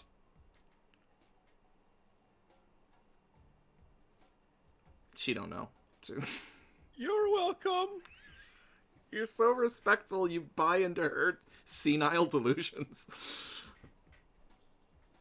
I want to see you in 5th period. It's already 7th period, ma'am. She's you're outside. Goes. You're outside of her very short field of auditory sensation now, so she's got nothing. And she leaves. And the last one to leave is Professor Munn. Yeah, right, Bright? Yep. She walks by the table and like lowers her glasses to her nose and Headmaster. Hi, Professor Munn. Oh, hello. Are you in trouble, Bright? No, I'm just escorting the riffraff, and I like push Magpie's head a little bit. So it's just like one of those, not like a hard, just like a. I'm just escorting the riffraff. They're the ones that get in trouble. I'm a responsible leader. Some might call that a narc. I didn't tell anybody. Is that true, Magpie? They got caught. Are you in trouble, Magpie, and Bright is here to escort you to the headmaster? No, we just came from the headmaster. And she looks at Hellbinder, who's like sitting right there. These 4 are firecrackers. Be careful, headmaster. Yeah, I got it. Don't worry about it. Don't have fire powers. Not yet. Yeah, that's quitting talk, Adam. You never know. Things change all the time. Adam's still over there holding the door open. Oh, she walks by Adam and on her way out and like reaches up to your massive shoulder. Thank you, young man. Flinches away. Oh, sorry. Saunters her way out of the room. And with the room clear, Hellbinder's like, wow, God, that took a long time. Okay. Here's the deal, kids. Need your help with something. And it involves breaking rules. So, you're all pretty good at that. Adam size. Okay, Adam, I know it's hard for you, but... Like, bend? Yeah. Okay, strictly speaking, Adam, you're not going to be breaking any rules because as the head authority of this particular institution, I get to set the rules and I'm giving you a mission. So, you get me? Okay. Good. I have a suspicion that someone in our faculty might not be who they say they are. And I'd like you all to look into it. I don't want to cause a stink. They're tenured. There's a union. I don't want to get through all this red tape, and I don't have the goods to really know for sure yet. Yes, Janet. Aren't you state mandated to do background checks on them? Like, to make sure they're not, like, pedophiles and shit? Yeah, no, we do that. But, I mean, really, honestly, Anvil handles all that. So what you're saying is they, like, faked their background check? Somebody faked it for them? Okay. Or the government's unreliable. I think he's saying he wants us to break up a union. That's so Not fucked up. what I This is said. white collar crime, Hellraiser. This is not under our purview. Send it on over to the suits. Yeah, no. Well, I think the suits are the problem. How do you take the fight against the man to the man? With a union. Oh, The- no, I don't do union busting. The union is not the problem. Okay? The problem is Anvil. You know it, I know it, they suck, okay? If they had it their way, this school wouldn't be here at all. They don't want people training superheroes. They're literally called anti-vigilante. This is what they do. But I thought they wanted us here so they could keep an eye on us here, kind of like, you know, the whole Alcatraz thing. Yeah. I can't even guarantee that they're not listening to us right now, so perhaps we should be careful how we talk. Do you think if they're listening, I can ask them why they hired Professor Gunn? You're welcome to talk to the ceiling and see if you get a response. Why did you hire a man whose hands and head are guns? Oh, is he the one that does the half gun will travel? I'm writing that down. No, they teach a class on public relations. Oh, I thought he was the paladin. No. Professor Gun, literally a gun. Got it. First of all, Professor Gunn is a valuable member of this faculty and a very close friend of mine. I just wanted to know. That wasn't... Okay, Professor Gunn is not the problem. You know the great thing about Professor Gunn? Professor Gunn is exactly who he says he is, okay? He's a gun. There's no mask, okay? His head is a gun. You don't have to... You don't Is really... that his given name? He is as There's the like good two Lord N's. made him, alright? It came from his wife. No, It's there's his like married name. there's two ends. There's two ends, so like I feel like that's a Yeah, last name. that's literally how I wrote it down. I wrote Professor Gunn with two N's, so... I've got this image in my head of like just a revolver on a desk in a classroom with like a bow tie that someone tied around the trigger guard. And it's just like, everybody, this is Professor Gunn. Show him the respect and admiration that you would any other teacher at this facility. And then he leaves, and it's just a gun on the desk. But you still hear a voice like how to not be threatening in public. A topic See, on which... all I can think of is the NRA is the one who pays his salary, and he's always going off half-cocked. There's no voice. Like a kid raises his hand, "Are you going to sign the homework, Professor Gunn?" And it discharges. And that's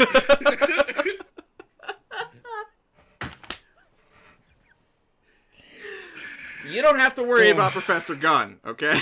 Professor Gunn is the best public speaking teacher that we have at this particular institution. He commands attention every time can't he let him comes go out. because he's tenured, and we can't fire him because that's against the school policy to lay hands on another teacher. But His he's classes are always shooting his- explosive. but he's always shooting his mouth off. I have class with him. He's very informative. Professor Gunn is an American hero. You watch your fucking mouth. Watch your goddamn mouth, Professor Gunn. I like how this throwaway joke is breaking us. I like how this throwaway joke is breaking us. Yeah, we'd fire him, but Second Amendment, we're stuck with him. Sorry. He has a right to himself. He has a right to himself. Yeah, I don't want the ACLU on my ass. Okay. He's the ex-villain. The reason they have the phrase "people don't kill people, guns kill people." Literally, that was his phrase. It wasn't "guns kill people." He's like, "People don't kill." not allowed I to kill fire him. people. You're not A allowed to gun. fire him because discharging a firearm on school grounds is illegal. That worked on so many levels. Oh god, everyone take a team just for that. Add it to your team pool. Rewarding the meta. Professor Gunn is a fine teacher, okay? Don't worry about him. He's great. Wait till you get to his 300 level public speaking class. It is choice. No, he's fine. But has everything been okay in his class? Has he been like, is everything all right? Like, you trying to tell me something? No, I just wanted to know. Like, I don't know. I mean, I like his classes, and he's very good at what he does. It's just if I was in charge, I wouldn't.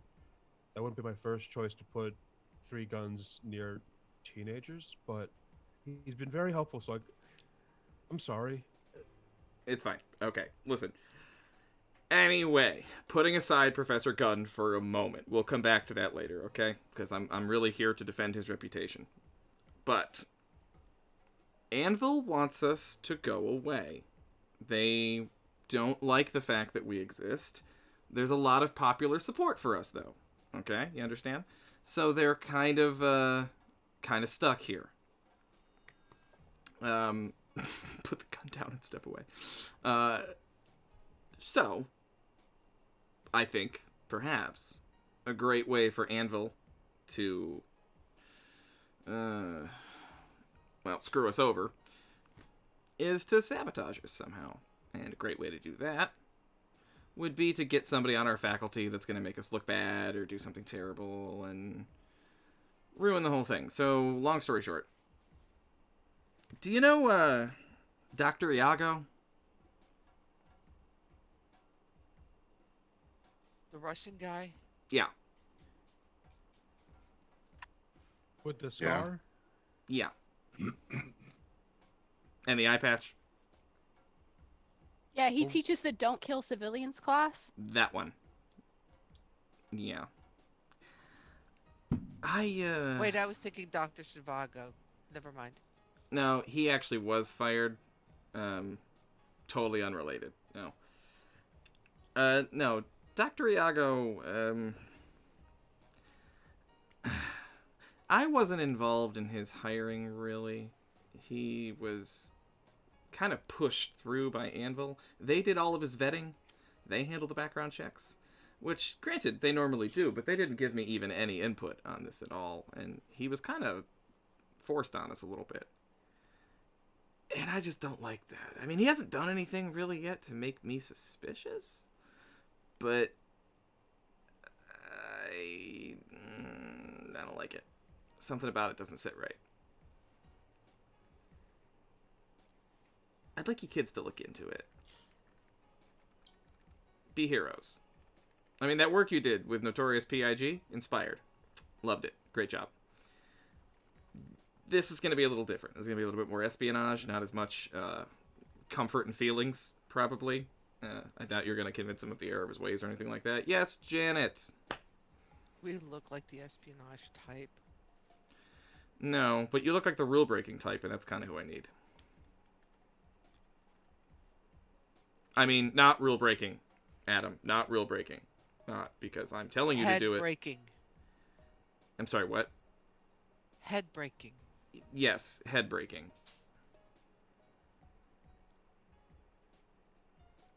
You might want to get the robotics club in to look at Professor Surge. I think there's something wrong with him. Did you do the thing with... What? Did you do the head thing? No. It happens like once a semester, okay? Like, it's... You can Stop tell me. putting me in gym class. I It was don't... the Falcon. That little It shit. was. Yeah. Professor Surge is built like a pear laptop, sir. Really, he really needs an assistant. We gotta get that guy a surge protector. Anyway, How long were you sitting on that joke? Ever since he got hired. So, what do you say, kids? What if I told you that once we get the buffet fixed back up again, buffet lunch, totally on me all the time if you do this. And also, I can definitely make sure that some of the things, or perhaps all of the things on your permanent records get... And I know you got a few. All of you. Are you talking about the one that goes away when I turn 18 because I'm no longer a juvenile permanent record, or the one from here? The one from here that's going to hamper your chances of getting hired as a superhero out there in the outside world if you have all kinds of nasty shit on there. That one. You want to go be a superhero in Akron? Be my guest. But if you want to step into Halcyon City, you're going to need a clean record. Can we also get out of gym class? Done. Yes. Unlimited pudding cups. I mean, that And just comes with Jell-O. the buffet. And Jell-O? Fine. You'd rather not take gym instead of skipping on a math, Magpie? That's actually a tough one. ¿Por qué no I los don't know. dos? Do you wanna take a vote, math or gym? What if I told you it doesn't have to be a choice? Done. Oh my god. This is the Yeah, best still day ever. Can I still take math class? You can still take math class. Okay. You may drop the useless courses of your choosing. You still got to get enough credits, though, okay? So you have to still fill up your schedule. Just take other stuff. There are rules. Right? No more getting punched for you. Sound good? Are there still seats Cool. available in underwater basket weaving? Yo, Yeah. we should take home ec together, guys.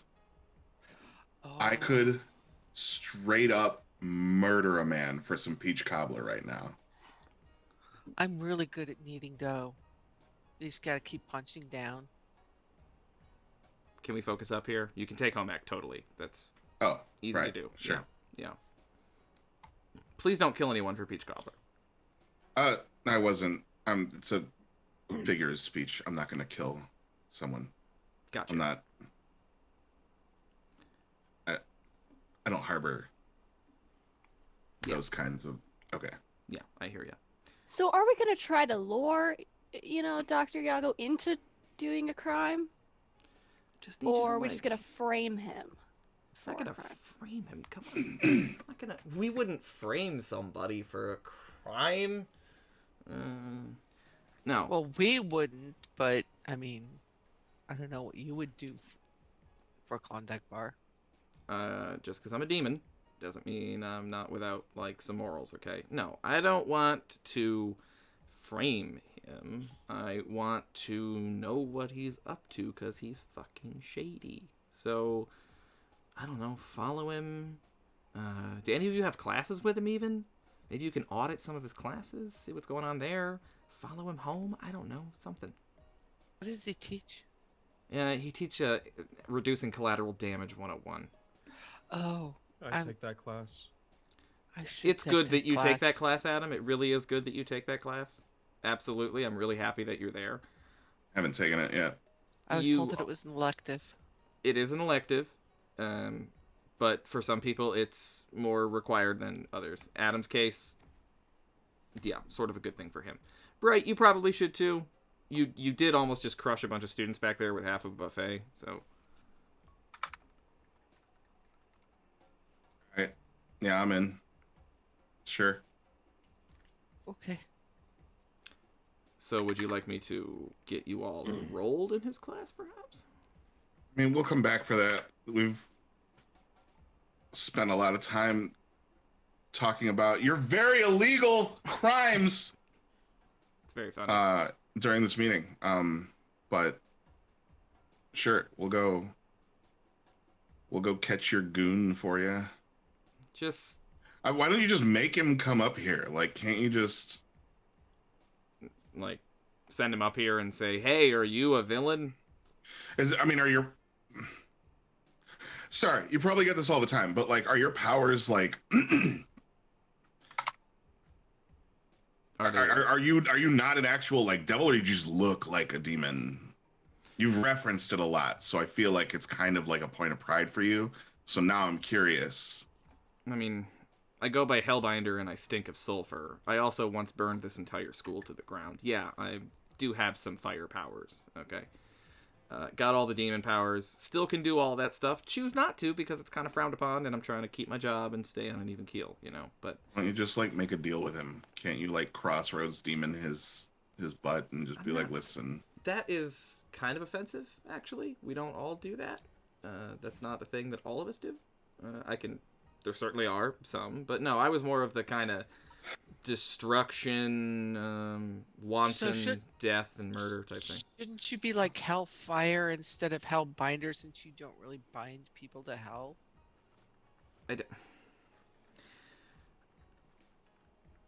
I mean, nowadays, honestly, it's more like Hell 3-ring binder, because it's just like paperwork and everything. Now, That is hell, personally. it is, yeah. Why don't we get Dr. Gunn to, make him talk? If Can you spare him?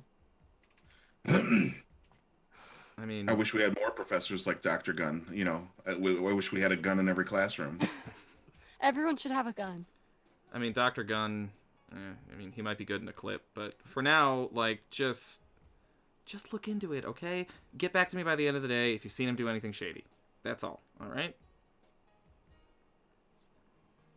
All right. Okay. Can we go now? Yes, but before you go, you're going to need this.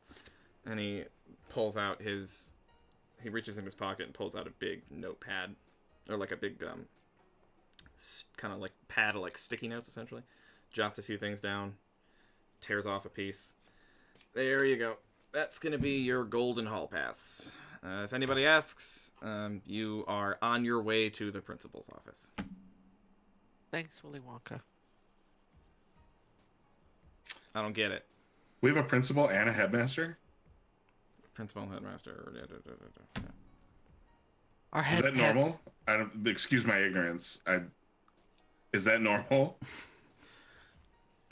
It's a difference in terminology. What? Headmaster's office. Yes, fine. Here, please go. Do we have a dean too? You also do have a dean. We have a headmaster with no principals. That's not entirely inaccurate. His first name is Dean. Yep. Dean principal, I'm the headmaster. I'm leaving. This is too much. And I walk out of the fucking room. He just, like, slumps on the table. God. What have I done? My name is Dean Principal. I'm the headmaster of this university. All right. You leave the teacher's lounge and into the cafeteria. Your actual lunch period, when you should have been there, is just beginning, and some people are filtering in. Oh, it's my actual lunch period? I stay and eat. Okay. Does everybody stay and eat? I'm just gonna swallow this turkey and I'm ready to go. Another whole turkey? It's horrific to look at. The hair helps hide it, but it doesn't do anything with the sounds. There are students like. Don't look at me.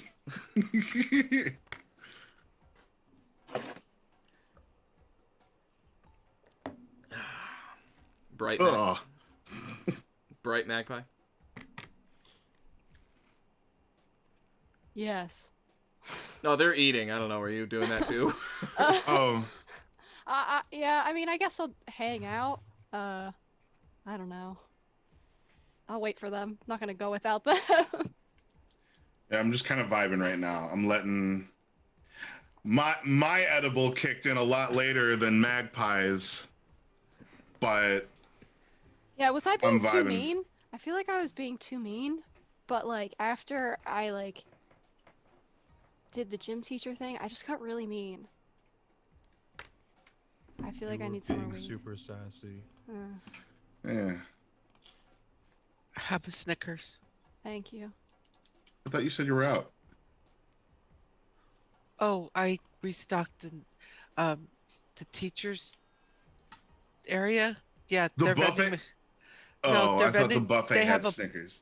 no. They have a vending machine that works. Oh, okay. Excuse me. Well, I mean, if you pick it up and shake it, it works. Oh, Thank you, Janet. You know Snickers are my favorite. did you get all of them, or are there any left? Why would I leave any for the teachers? What about Reese's? Were there any Reese's in there? I don't remember. I was just All right, it's looking not at the important. It's Snickers, okay. Don't worry 'cause about it. Allison likes the Snickers. I don't want to be a fuss. It's fine. It's fine. I mean, I shook it pretty hard, so the Reese's are probably in pieces. Yeah, I don't like them in pieces. I like. It's all right. Don't worry about it. I feel like I'm being a fuss. I don't want to be a burden. For me. Are you guys Are you- done? Can we? How do you Oh. investigate a teacher? How do we what? How do we investigate a teacher? Is that a move? That is not a move. Sounds like a finishing move. Can I roll for background check? I mean, as long as you're not Anvil, apparently. Yeah.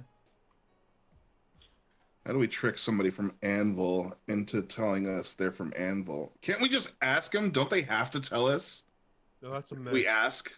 No, that's a myth. Don't ask, don't tell. You see, like, one of the kids from, like, Magpie's stoner crew that's sitting at the table next door is, like, a mouthful of food and is like, totally, dude. Totally. They gotta tell you. That's real shit. Don't listen to him. He's literally high right now. Don't. Jake, you've been arrested twice. I'm going for a baker's dozen, if you know what I mean. Yeah, we do. Oh, I thought it was more clever. Sorry. No. It's rude. It's all right, Jake. Thanks, I Bright. still like you. Yep. You know, this is Chinatown, Jake. I don't get the... What are you talking about? What's that mean? They've got a Chinese food for lunch today. Oh, shit! Be right back. He jolts away with super Janet. speed. Janet's gone. Jake, by the way, is a being with human male, but has like an open top skull with like a glass helmet over his exposed brain. He has some psychic powers, not unlike Magpies, but also is possessed with like the ability to basically teleport. So he gets to the line before Janet and gets a big helping of General So's. Beat ya. Not strike me as a General So's man, but I respect the decision. He comes and gets his big heaping plate of General So's and like pops down between like Magpie and Bright. It's like, between big chews of General So's chicken and lo mein noodles. It's like, so what are you guys talking about? While he's like rubbing his exposed brain. You know. We were talking about professors. Yeah, they suck. Fuck them. Well, yeah, no, speaking of which, I heard I heard Professor Gunn was looking for you. Oh shit! What? Yeah. It was here a little while ago. I don't know. I'm surprised you didn't hear him. But he was here a minute ago. I thought he said he was looking for you, but maybe you should Fuck, dude. go Like, see him. He sounded pretty urgent. I don't want to. I don't want to rush you in your general so's. I can port it there for you if you want. oh, dude, I wasn't done with that. I didn't. I haven't touched it. I was just. I was offering. Do you want me to? Oh, sorry, man. My edible just kicked in too. Man, you know what happened earlier? What's up? Professor Iago, he took my toke. He took my weed. What? He's such a douche. He's totally smoking it right now. He's you know totally he is. smoking right now. So, we're trying to get some dirt on him to get back at him. So he'll Oh, give me my shit. weed back. Okay. Yeah, so just let me know if you hear anything about it. Yeah, well, okay. Yago. Mhm. Fucking. Oh, the dude that, yeah, okay, I don't take that class, but it's like how to not kill people or whatever. Yeah. Yeah. Yeah, Okay. I haven't taken it either. Okay, so I don't Collateral really. damage. What's that, Adam? Collateral damage. Collateral damage. Yeah. That's like so many syllables. Okay, so. Okay, so I don't really know what he's like, other than like some people say he's kind of like weird, like talks kind of funny and is like kind of creepy. But okay, no, I know this. That dude, have you ever seen him in this cafeteria? No, you haven't, because he never fucking like leaves his room. He like eats lunch in there. He, I guess, like shits in the trash can. I don't know, but like he's always in his room. It's weird. It's fucking weird. I don't even know. Does he like sleep Bizarre. here? I think he has a cot or something. That's why he has to steal people's weed. Yeah, totally. That would make sense. But where's he smoke it? Out I the mean, you would window? imagine in his office, right? Yeah, I mean, yeah, totally. But like, you'd think you'd know like the smell or something. Yeah. If he's Maybe shitting he in his eats it. office. You could just eat it. Yeah. Maybe he has an easy bake oven and he makes edibles with it behind his desk. Easy bake. Yeah, maybe he just gets high eating the seeds. I mean, that bird beak of his really has to be the main source of his extracting. That makes sense. Right? That makes sense. Yeah. You think he's like all bird, or just like a little bird? I've only ever heard that voice that sounds like that one actor with the annoying voice. The He really should get some glasses too. He's starts with a always- G. Yeah, he's like he's always, Bobcat like, Goldthwait. Yeah, that's that what one. it was. Yep, Bobcat Goldthwait. That's the one. Yeah. Totally. I've only ever heard him, and I haven't gone into his office ever. Oh, Professor Bobcat? No, he's cool. No, well, I don't know. That's what I would do. Just like stake out his room or some shit. See if he ever leaves. Speaking of, Jake, our dealer, our friend, do you sell carts? The teacher yelled at Magpie for smelling like pot, so Oh yeah. wondering if you have carts. Yeah, no, totally. Like how many? We're gonna need carts. Yeah, we'll just need carts from now on. Oh yeah, no, I got you covered. You get two. I can By, get like, way more next than week? two, bro. So like I mean, can you get them today? today? Yeah, no. Yeah. Let's see. After next period, totally do that. My locker. Okay, cool. I'll meet you there. Okay, brother. Fuck. I think I'm late for class. Shit. Oh, it's Professor Munns. I'm out of here. And he teleports away. So,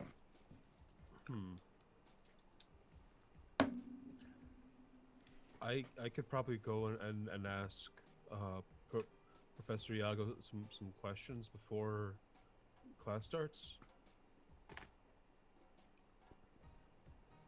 Like, maybe we just go search his office. well, if he's always there, then he's already there. Yeah, but Magpie could take care of that. True. I'm down. Sure. I can get us in. Well, it's a school, so we could just knock on the door. And Oh, right. right, collateral damage. That's the literal class that Oh. he teaches that I take. We can knock and open a door. I haven't taken that class, so I don't know what that means. I mean, usually But if you I'm just like fine. turn the doorknob real hard and then give it a tug, comes right open. I know, but like the first course, the first chapter is World of Cardboard. We have to be careful about how we interact with stuff, or we're gonna break it. I thought that was kind of the point. Well, like if we don't want if we keep breaking everything, we're not gonna have a good place to be. Well, no, we only break the things that are in our way. Right, but if you can open the door gently, it's not really in your way. I'm very gentle. I just turn the knob until it clicks, and then I pull. Okay, but the way you're describing it, you made it sound like you're just gonna tear the door off. I've seen you do No, that. no, no. I don't tear the door off. You just keep if the doorknob offers resistance, you just keep turning until it clicks, and then you pull, and the door comes open. You can also just knock gently. Someone might be on the other side. They could open the door for you. But I'm perfectly capable of opening a door myself. I don't need a man to open a door for me. No one's saying that you aren't capable of opening the door. If there's a door you can't open, I'm very worried. But you don't have to break everything. That's the point of the class. Wait, that breaks them? If you just turn it until it clicks and then you pull? Like if you keep turning after it clicks, yeah. But it opens the door. There's opening a door and then there's like hurting the door. Doors don't have feelings. There's structural integrity to doors, Janet. I'm not doing anything to the door. I just turn the knob, it clicks, and I pull. Yeah. I'm gonna go ask the teacher some questions. Does anybody want to come with? Are you guys done? I don't know. Can we? I hope so. All right. This was funny. I was gonna let you I'm not for gonna like come a with lot questions. longer. Man, Structural integrity to doors, Janet. that was something else. You both made some good points. All right. We'll see what happens when we get there. Let's play this whole thing by ear. Like we're making it up on the spot or something like that. Wouldn't that be just Pretty hilarious? wild, yeah. Who I'm knows? not good at improv. All right. Well, I was gonna go bird watching. Wait, I he is have a a bird. great idea. He is a bird. We could go sit outside his window and watch. I got reported for doing that. Yeah, but that was the girl showers. That wasn't me. That was Dante. You know how he is with illusions. He's a jackass. so the teacher's office. We're gonna go to the teacher's office now, right? Yeah.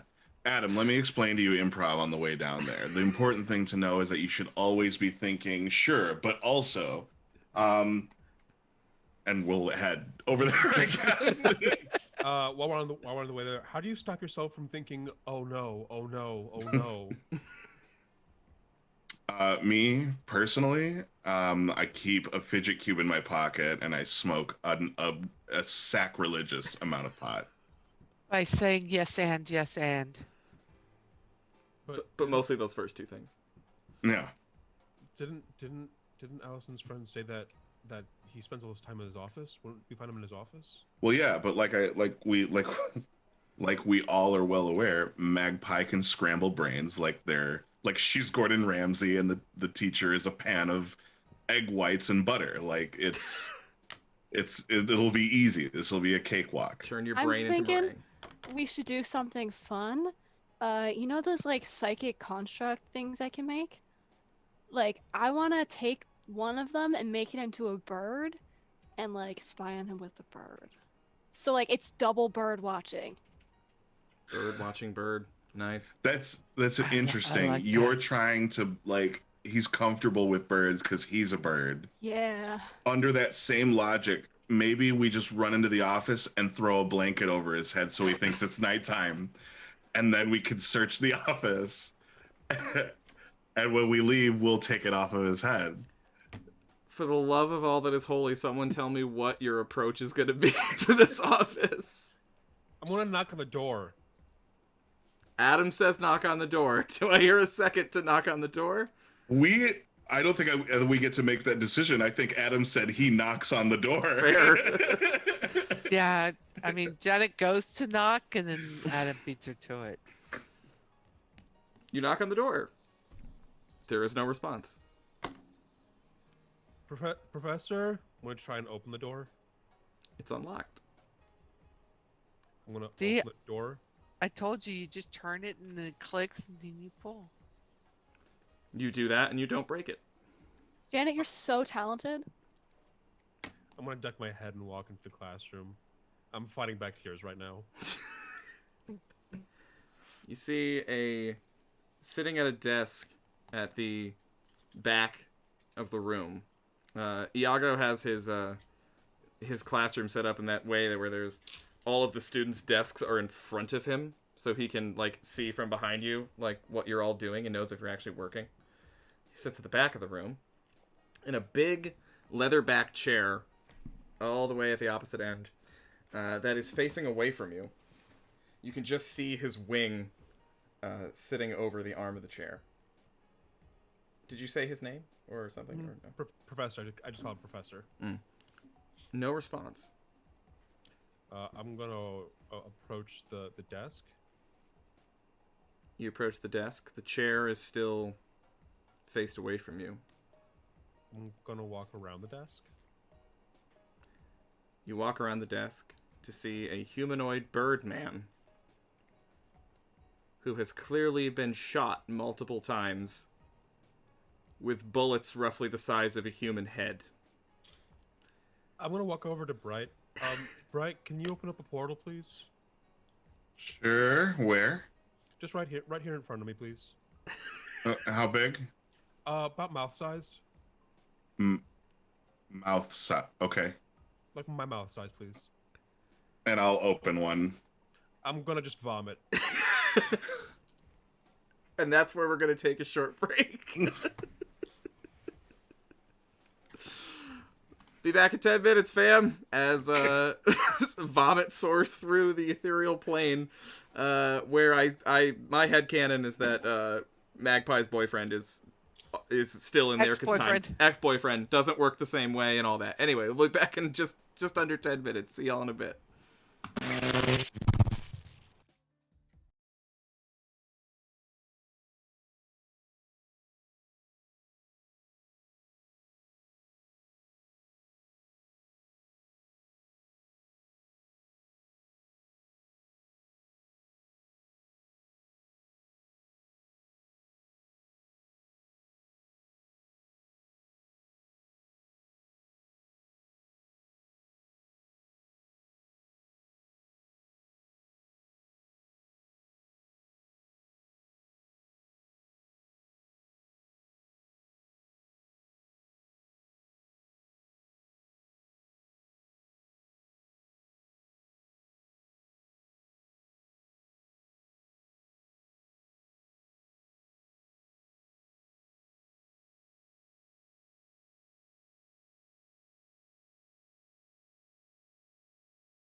rhetoric on And this we're character. back. And we're live. It's still on the screen too on your text, dude. I know they stay there. Oh no. So if you're just joining us, I'm so sorry. You're about to be really confused. Here's basically what you missed. So we've got 4 students here that are all students at the Phoenix Academy for Superheroes. Headmaster, a literal demon named Hellbinder. After getting after basically lying their way out of gym class. Well, no, mind controlling their way out of gym class. After Force/Janet, played by Kat up there at the top right corner, literally punched the head off of the gym teacher like a Rock'em Sock'em robot. They all went to lunch where they were met by Headmaster Hellbinder himself. He took them to the teacher's lounge and let them at the all-they-could-eat buffet. Bright accidentally teleported half of the all-you-can-eat buffet into the cafeteria, nearly killing several students, but thankfully not injuring anyone, only crushing a table. And Hellbinder gave them a secret mission to investigate a particular teacher that he finds to be a little shady. It is not, contrary to popular opinion, Professor Gunn, who, as we discussed, is a literal gun. 3 guns, a gun for a head and gun for hands. He is actually a really fine and respected member of the faculty. No, who Hellbinder wanted them to look into was Dr. Iago, who is the how to avoid collateral damage professor, who is a anthropomorphic bird, essentially, with a really annoying voice that thankfully I don't have to do now because he's dead. The group went to investigate Dr. Iago. Adam, our large 9 foot tall, 9'9", I think it was, hulking ogre, opened the door against everything inside him because it feels like a breach of the rules.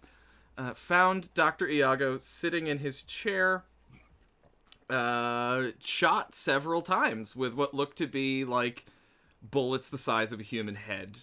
I actually want to retcon that slightly. That would be too big. I think more like bullets the size of like a human fist, basically. Shot full of holes. And where we left was Ogre Adam asked Bright to open up a portal so he could vomit into it. And that's where we are now and scene. Where was Professor Iago shot? Would you like to do... You said he shot? You see multiple, but if you want to do like an investigation, there is actually a move for that, which is assess the situation. I would like to... I want to see if Dr. Iago was shot through the heart. Roll plus superior. I like that. Superior? Mm-hmm. 9. 9. Plus Okay. 0. Let's see.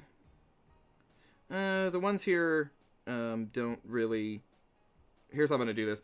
This one gives you like a preset list of questions that you can ask.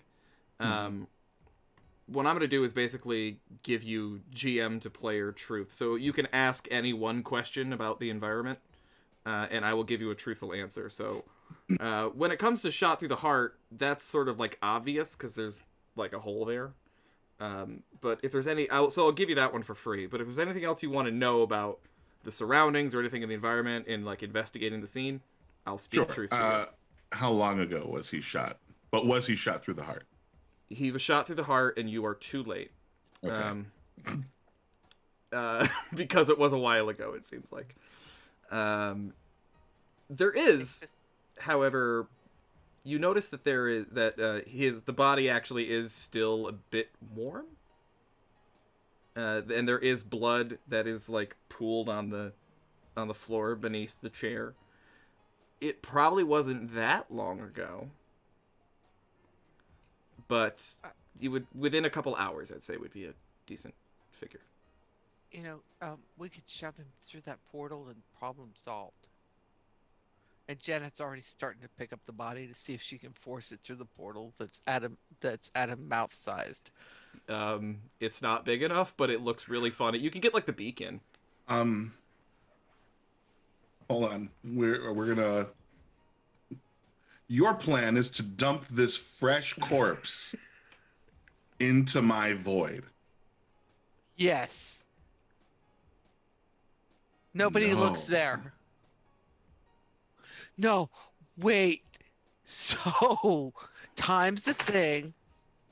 I bet that Chad the Chud is gonna come out with the body. Problem solved. Oh, you're muted. The 2-for-1 special. As awesome as that sounds, respectfully, I'm gonna ask you to fuck off. That's not happening. You're not putting that anywhere near my void. But you'll When let did the you become vomit in? picky? We have to find Professor Gunn. I'll portal him somewhere, but I'm not moving a fresh body. All right, put him on the headmaster's desk or something. But Okay. should we not bring, like, We didn't kill him. no, but if we put him somewhere else, it sure as shit gonna look like we did, especially if we go weekend at Bernieing him throughout the campus. Back to the headmaster's office. We were supposed to solve the problem I with shouldn't Anvil. have to explain that. We If need to there's- find Professor Gunn. If there's no body, then what's the problem? The problem is someone shot a professor, Janet! None of us have The man's license. fucking dead, Janet! All right, Brad.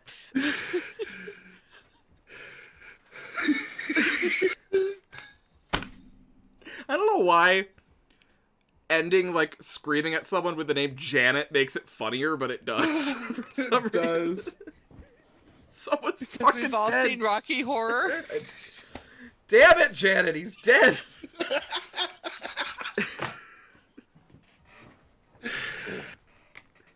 Fuck me. There No. are large bullet wounds in him! This is Find fun. Professor Gunn! This is fun and all. Like, now that you've upset Adam, I'm actually laughing a little bit on the inside, but we're not moving a body. We should probably go tell somebody that the guy they thought was infiltrating their university is now Swiss Bird. I mean, maybe it's not even a real corpse. I like poke the teacher in the side of the head real hard to see if I can tip him over. Does he hit the ground with a meaty splash in his own pool of blood? You poke him. Just roll plus mundane and tell me what you get. Oh, mundane. That's a roll we can do. 7, 8. Okay. You poke, and your finger goes into a hole in his skull as you poke his head, beneath some of the feather and fur you didn't quite see before. It's squishy and still slightly warm, and there's blood all over your hand, and then he falls over into a puddle of his own blood on the floor. Adam holds the finger, throws up again, looks back up. What the fuck? Did you go in the portal still? Yeah, and I threw him in the portal. Okay. Yeah. So, like, this is why we should say, I'm pretty sure he's dead. I'm pretty sure it's a corpse. There's blood everywhere. So do we pluck him? We don't touch him. You don't touch the bird. He already touched him. You don't move him. You He's don't already Late for that. No, you don't move him from the spot. I know Bright just poked it. It was gross, but we can't move. We can't. All right. Whoa, All right, Adam. I'm Calm gonna down. grab. I'm gonna like do the hands over the face, you know, over Adam's face, like, calm down, breathe.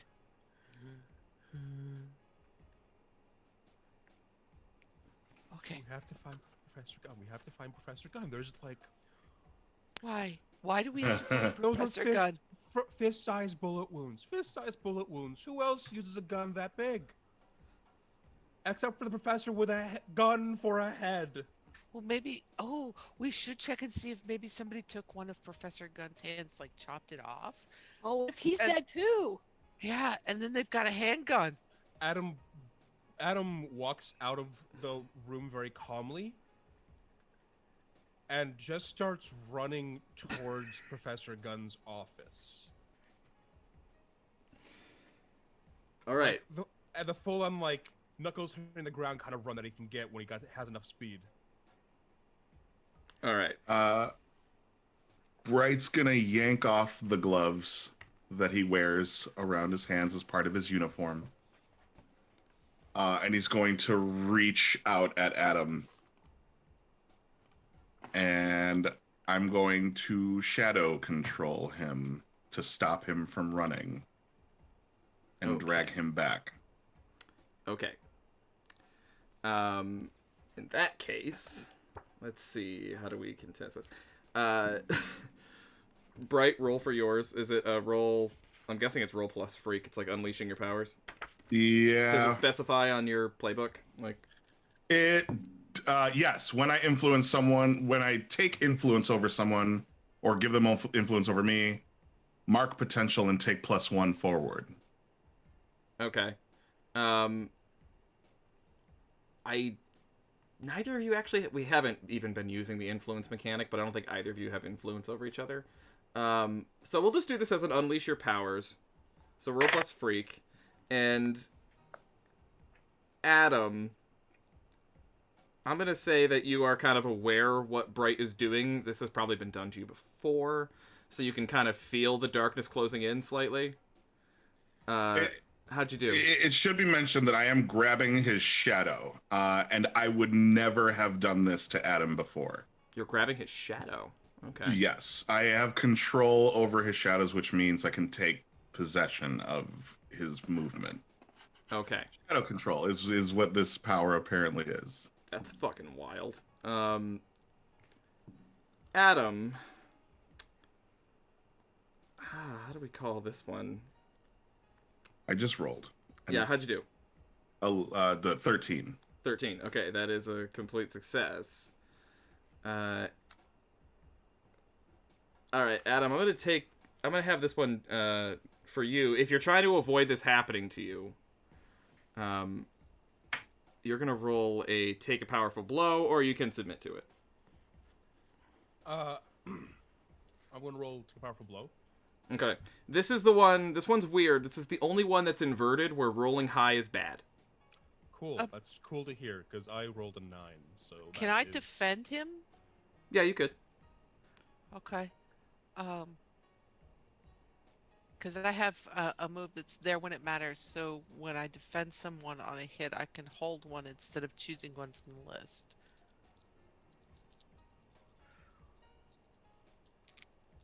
So let me roll to defend.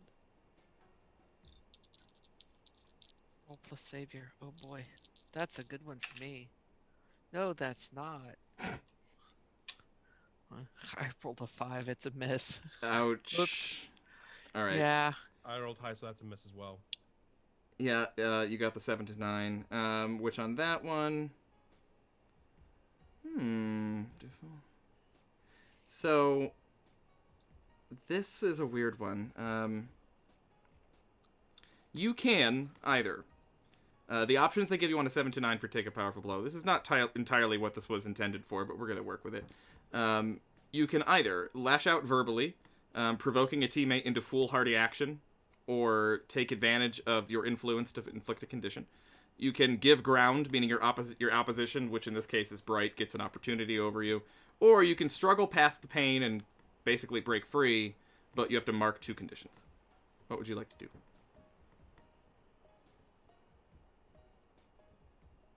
Can you repeat the second to last one? Second to last was you give ground. Your opposition gets an opportunity over you.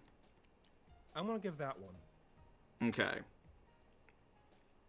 I think in that case, because you're trying to influence his movement, I think in that case it is not a case of that you can like turn Adam around, but you Yeah. get Adam So, to stop. if I moving. may, Yeah, go ahead, please. flavor this. Yeah, please. I just want his shadow to stop moving, Yeah, that's what I was and gonna then say. on the ground it'll look like it's just kind of sliding back, and he's frozen in place, and it's just being kind of pulled back until he's right next to me again. At which point, I want to let go. Okay. Yeah, okay, that's fine. If you're all right with that, Adam. Are you cool with that? Okay. The shadow slides back into the room next to the bloodied corpse of Dr. Iago and Bright. Bright, what do you do? No, I don't like doing that. You just see like just Chill. tears coming out from underneath the hair mop. Mm-hmm. Chill out while we figure this out. Getting him is a bad idea. We know it's him because of the fist-sized holes in this teacher. Are there any holes in the room around us, like gunshot wounds that are the same size that would have like gone through him into the wall or something like that? No. Right? We only know it's him if he's not missing a hand. What do you mean? I mean, if somebody either A, killed Professor Gunn, or B, chopped off one of his hands, then it could be somebody else. Or it could be somebody else with a handgun to make it look like Professor Gunn.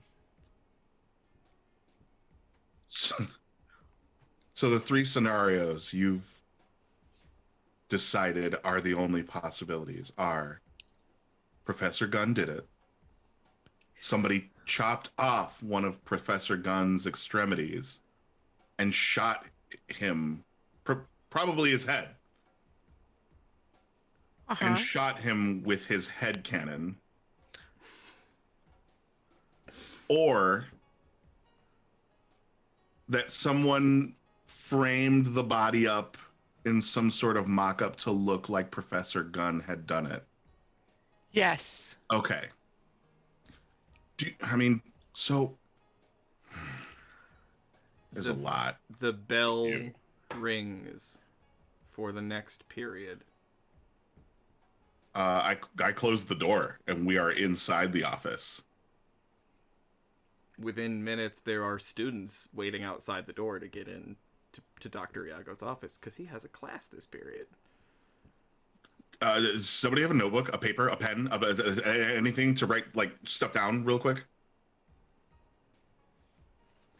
It's a little covered in jello, but yeah. Great, She can I pulls out borrow her it? notebook. Yeah. I just write like class canceled on like this notebook and I like slide it under the door and just leave it there. You hear a bunch of students on the other side of the door chattering like, "Class, what the hell is that about?" And then I'll put a chair underneath the handle and like Dr. Iago, take a sec. are you okay? You know what? I'm gonna change that voice slightly. Dr. Iago, are you okay? It's the Righteous Falcon. That little narc. Maybe we send the bird to go tell or something. Yes, that's fantastic. But I feel like we're in over our heads. I feel like we've stepped too deep into like a realm of like, go interrogate your potentially evil teacher to murder. Bright? Is that you? You miscreant? Why are you in Dr. Iago's room? Extra credit. You don't get extra credit. You barely get the normal standard credit. I'll walk over to the door and I will like quickly open it, grab him, pull him in, and close the door. We were TAs. That's why we were having lunch with Headmaster, Hellbinder, Razor, and we're here to Take over Professor Iago's class because he had a family emergency. He smoked too much weed. Can I, Bright, and It's a with high permission- holy day. Bright and with your permission, can Yeah. we make it so that I grab? Since I Oh have yeah. I'm so, big, I'll like meaty pull hands. and like throw them at you, and you're just like, "Nah." Yeah, Totally. you I'll you let like you handle that. open the door. There's like a line of kids like outside, a line of young superheroes outside the door. But Righteous Falcon is the first person in line, and you do see some like wide eyes and gasps as all of a sudden he's pulled in the room and the door's shut behind him. Ah, what are you doing? I'm going to use my ability, Wish I Could Be. Okay. When you comfort or support someone, if you tell them what you most envy about them, you can roll plus freak instead of plus mundane. Okay. So roll comfort or support someone, which Yep. in your case is plus freak, and tell me what you say. Well, I'm gonna gladly say this with a 15. Fuck yeah, you will. I'm just looking at him in the eyes. I'm trying my best every day, and you do your best every day, and I get scorned, and you're gonna get praised, and that is how it's gonna be. But right now, I need your help to help me do good, okay? Please help me out.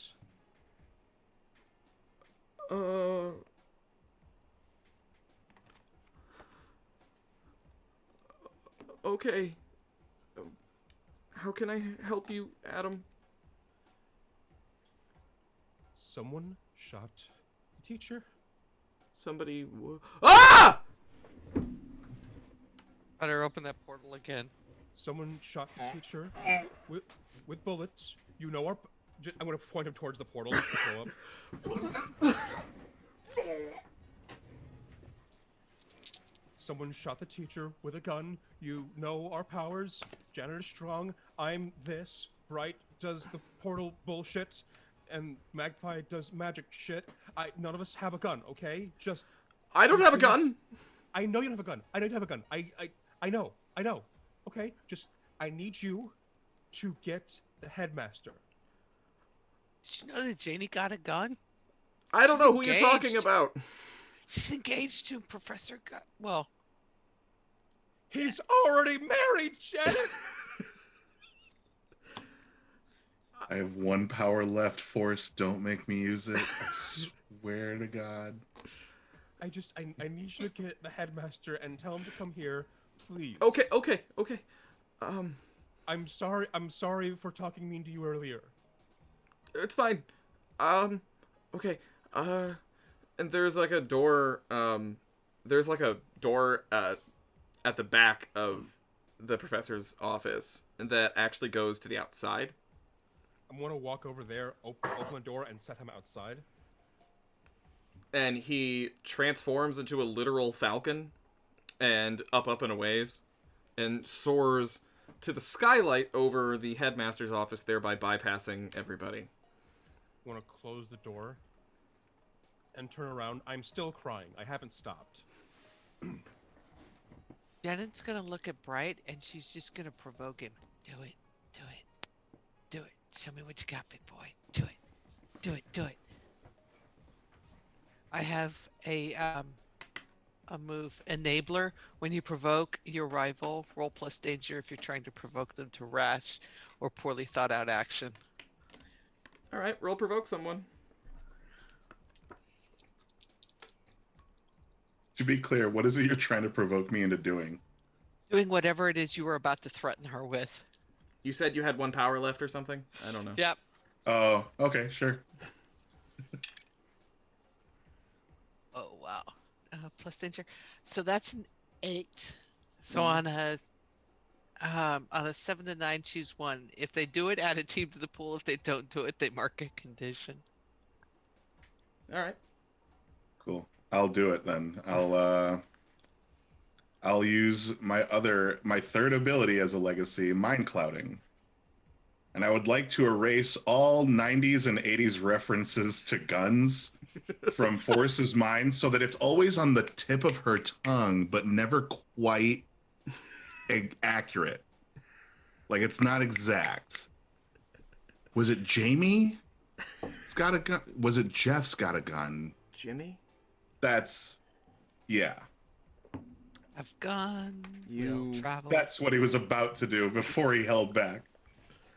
You feel as if something is just lost from your conscience. Force. There was all these things about guns that were there a moment ago, and now all you can think about is body Shelter riddled pads. with bullets and other other terrible things from the 80s, I suppose. But the guns are just a very little references to guns are just poof. So I need to know for reference here. She threatened you with like knuckle cracking, and you removed like all knowledge of the Breakfast Club from her Yeah. mind. Yeah. Every John Hughes film is gone. Yeah. It's temporary. I mean, it says mind clouding, not mind nuclear bomb or something like that. That'll So, return later. Yeah. Yeah, Mind- I'm sure it'll come back. Mind Drano. Mind Drano. Sure. Yeah. Oh With- my god, he's been shot. Welcome, Janet. Should be noticed that this is the first time he's ever called you Janet and not Force.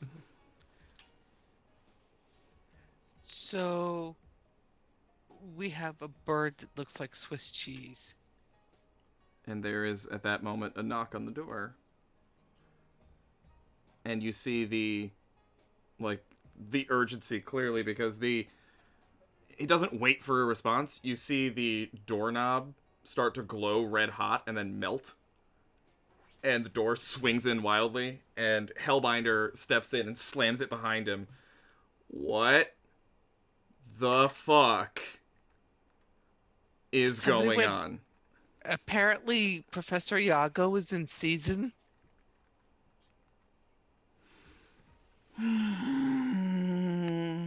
I thought it was duck season. Okay.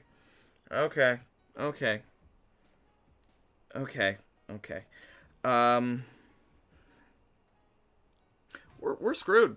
We're totally screwed. Unless we find Professor Gunn. I don't think getting him's the play. Look at these bullet wounds holes. So the play's the thing in which to Actually- entrap the king. That's a good point. Oh my god. You didn't remove Shakespeare references? It's before the 80s. It's limited power. I'm just a student. I need a second. Let me go investigate the body again. Okay. I just noticed something. All right. It's like the These 1580s. bullet wounds are the size of like a fist. So can I just kind of like look into one? Yeah, totally. Since there's no exit wound, is there a bullet in there? It's a great question, right? Roll, just roll plus superior. Ooh.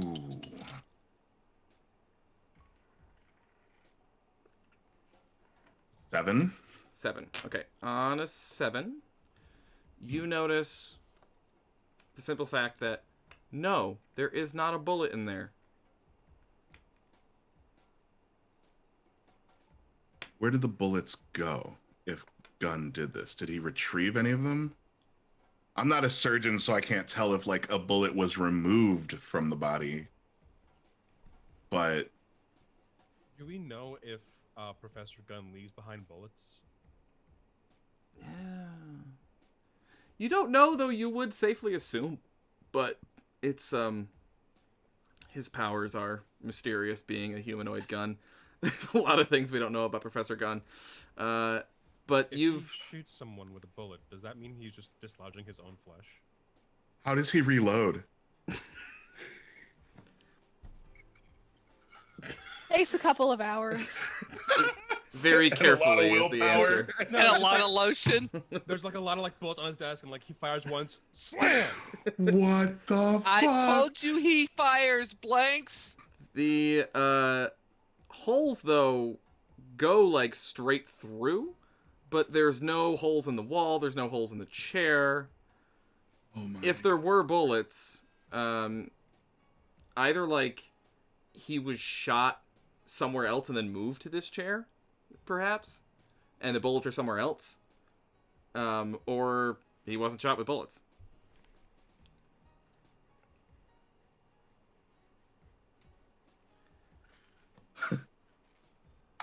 We, kids, I'm sorry. This is all too much. Do we still get out of gym class now? Yeah, sure. Fine. Do we know of any student or faculty that can have powers that do like such precision force attacks? No, I mean, Professor Gunn, yes, he can do this, but Is there no student who goes by the moniker Deep Punch or something like that? Like, no, not I. okay, Don't think, at least, that. they're the size of a fist. Maybe is there anybody here named the Fister? The Fister. Let me check my. No, there Sounds is. like the gym teacher. Sergeant Surge is not the Fister. I think he is. What Sergeant Surge does in his personal time is his business. Have you Actually, seen the attachments for our... so we've got two suspects now because it could have been a Surge Fist that did this to Iago. Are there any other gun-themed students or faculty?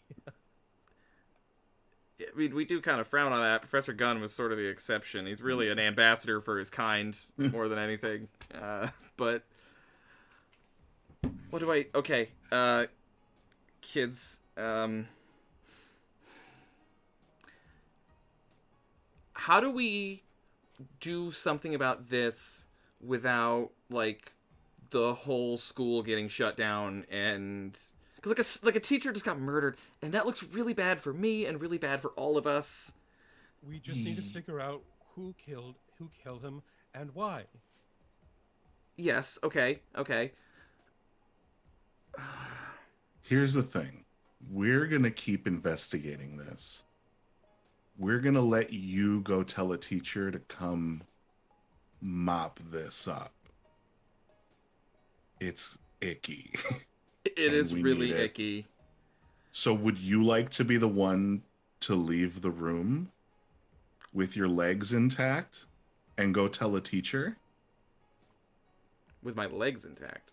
Yeah, I mean, I could tell Adam to squeeze if that's how you want to leave the room, but crawling is slower than running. Go. Adam just looks down at Bright, just, what?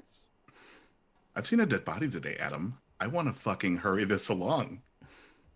Roll with me here, man. Sure, but also. I will take care of the body. And we don't tell anybody about this until we figure this out, okay? Yeah? So cremation. I'm not gonna cremate him, I'm just gonna put him in a portal to hell, and he just claps his hands and like Wait. See? Portal! and just like a maw opens up in the floor, it's like the fucking like closet from Poltergeist. Just like a big fleshy maw opens up and like flames shoot from the floor. The body and chair fall through, and he like sees a few puddles of blood and like shoots flame at him to kind of dry him up. Okay, that's taken care of. I'll bring it back. He'll get a proper burial. I promise. He's safe where he is. In the meantime. See? What? The headmaster thought a portal was a good idea. What? Bright That said seems no. like such a bad idea. Why are we hiding a body?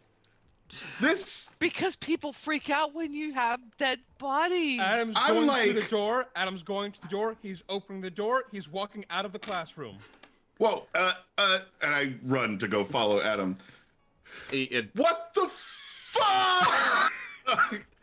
Hellbinder runs up to the kids outside. He's like, kids, class is canceled. Dr. Iago's feeling a little under the Not weather feeling today. well. Not feeling well at all. No, not at all.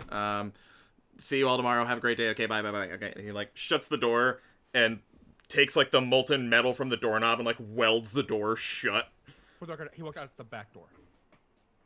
Oh, you went outside? Yeah, outside. Yeah, cool. All right, you're outside the school, on the grounds. Where do you want to go? Just gonna stand there for just a hot moment, just to breathe. You want to tell me what the hell that was back there?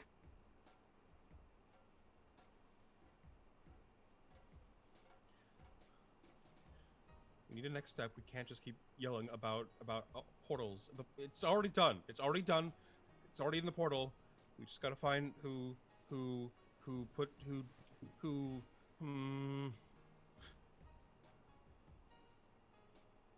He's still crying, by the way.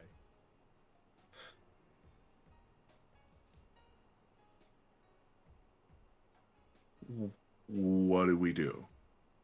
This all seems like one terrible idea after another. And as someone who's lived their life predominantly one terrible idea after another, I'd like to know what the fuck we're gonna do next before we do it. Honestly, this seems very out of our pay grade.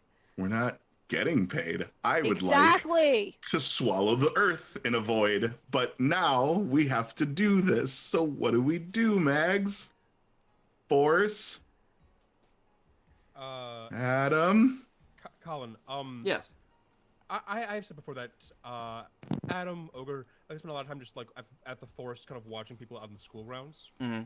Would he have any knowledge of any student that he's seen having any kind of power that has precision force on it, that doesn't leave behind any trace or like shell casings or whatever the equivalent of shell casings would be, just precision force in the same manner that could produce stuff like that? You have not seen... that's something that's totally not outside the realm of possibility for the people at this school. You have not seen anyone demonstrate that kind of thing, but if you were to venture a guess, the sort of like the people who fit the profile of like the Nova playbook, who can like summon bolts of energy and shit like that, that would be the kind of people. And there are professors who specialize in that kind of thing. You just haven't witnessed it yourself. So yeah, like there are people here that you could reasonably think are capable of doing that, but you haven't. Yeah, that's just not a thing you've really dealt with.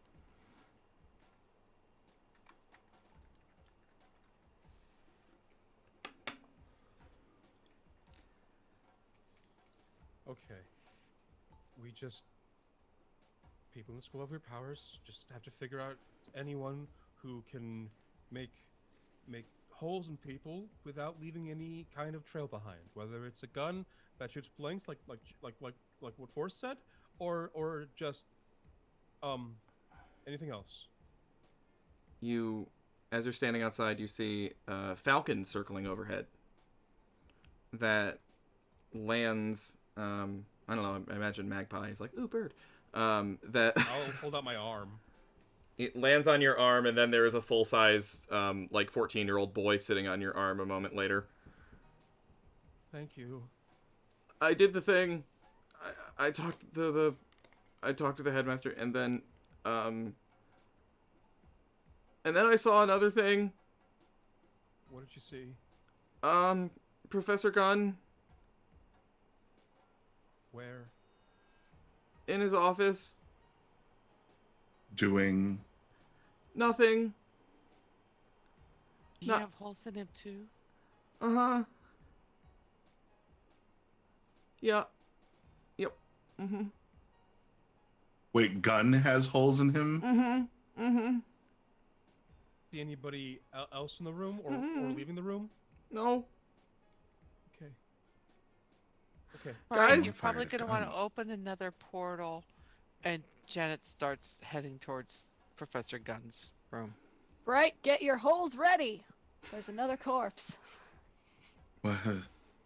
He's like mumbling. He's losing it right now. So he's like, someone fired a gun. Gun can't be fired. No guns for hire. No one to wire. Do you take all of Janet's 80s references? Yeah, I'm just now like 90s rapping in my head about what's going on. Have a gun, will travel. Someone fires gun no fired. But it's New like gun 90s for hire. It's like bad 90s educational rap. It's a bad 90s slam poetry reading in my head most of the time, but now more than ever. because I had to put forces references somewhere. Oh no. So they're just floating around in my void. So to get to Professor Gunn's office, you would have to walk around the front of the school and basically go back in. Okay. I get my holes ready, like Magpie said. Is it possible for me to jump over the school to a front door? Probably. You could. That sounds like something you can do. If you roll Unleash Your Powers. I'm gonna do that. Do we jump on your back before you do this so that we... No, Falcon. I'm just gonna grab you all. Yay. If you all are okay with that. I'm fine with it. What do I roll for Unleash? Sorry. Plus Freak. Daddy Falcor. That is a 10. Boom. You leap over the school. And this is an impressive feat, because this is a pretty fucking tall school on top of, like, a cliff. As you are leaping through the air, you can see, inbound from Halcyon City, multiple black Comanche helicopters heading your way. Identifiable at a glance as being associated with Anvil.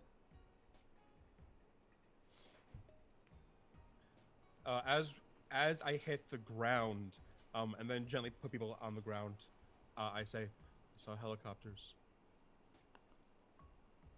I mean, y'all saw it too. If you like, yeah. I mean, y'all would have seen that clearly, and it's loud. Janet grabs Allison and kisses her.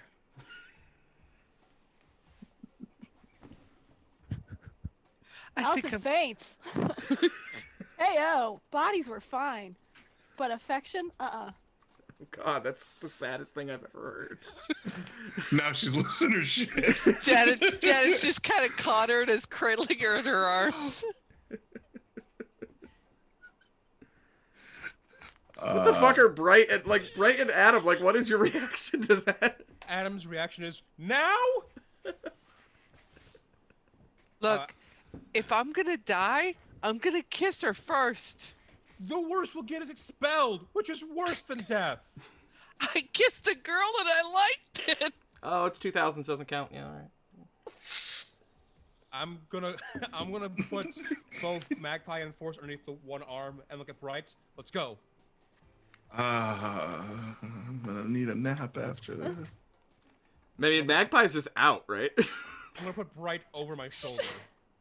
And I'm just gonna run to the school, running towards Professor Gunn's office. Can't believe these fucking teenagers. Wait. All right, I'm like this, but is Magpie actually like out? He's carrying a body. No, I mean, he grabbed me. I have Janet. Janet has Magpie. I therefore have the entire team still. I run into the building. I run to Professor Gunn's office. Just holding a very limp sword of people. I'm holding the three emotions of a teenager. That is what I'm holding. I'm holding panic, horniness, and sleep. That is what I am holding. I'm holding the three emotions of a teenager. You're holding the entire teenage experience in your hands. Yes, it's awful and gross and weird. Add in me with body issues. Our forces combined. I'm going to Professor Gunn's office. How? Okay, you get to the. You bolt through the front door, like barreling past students.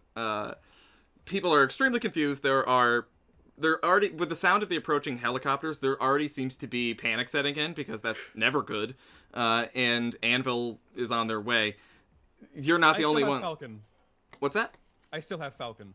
Oh, you took Falcon with you? You're carrying him too? Okay. He's part of this now too. Right. You're in it now, Falcon. The Righteous Falcon is, like, hyperventilating on your shoulder. Everyone in the school seems to be in a state of disarray. It's not entirely clear what's happening until you see, when you reach Professor Gunn's office, that unlike what happened to Dr. Iago, a lot of people seem to be aware of what happened to Professor Gunn. And you see a impeccably dressed, gun-headed man laying on the floor of his office, shot full of holes, his two gun hands splayed out above him, and his gun head. You see that the shells are empty from his revolver face, and he is splayed out. There are students screaming outside of his office. And Falcon, again, looks like he's probably going to vomit. And you hear those helicopters getting closer and closer. And Magpie, your, like, eyelids flutter open, and you're, like, looking down the barrel of a gun when you awaken. I want to lift up Magpie, the Magpie arms a little bit so she's not in the face of a gun. Yeah, I immediately like scream. Sorry, night terrors. Yeah. And also a gun. Janice like takes her head, cradles it, turns it. It's okay. It's okay. Magpie starts to cry. Move here. What's the move? We have to find who's to blame and who did this. What do y'all do? I'm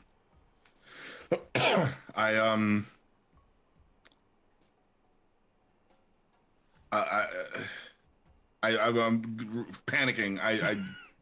I open a portal. And I portal Gun's body into the office with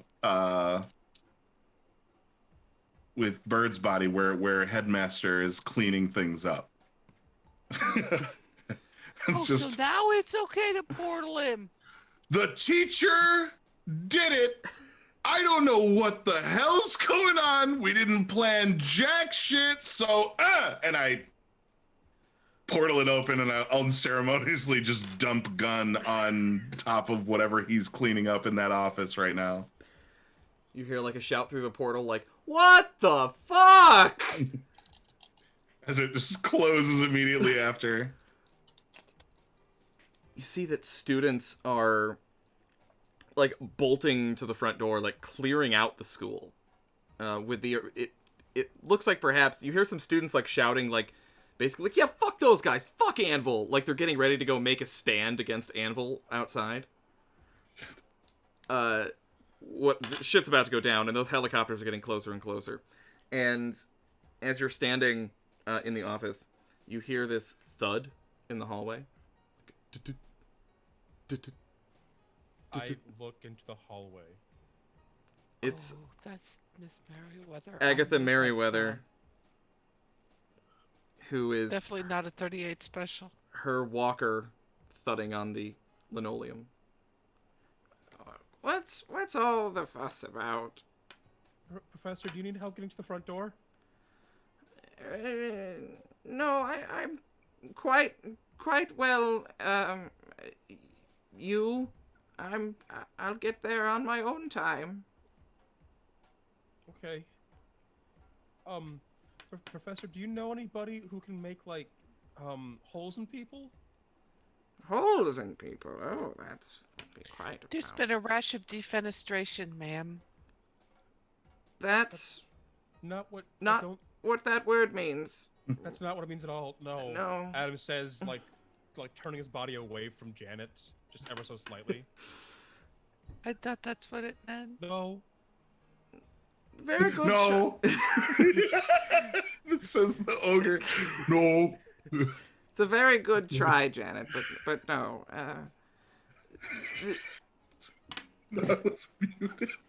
Janet, you are so pretty.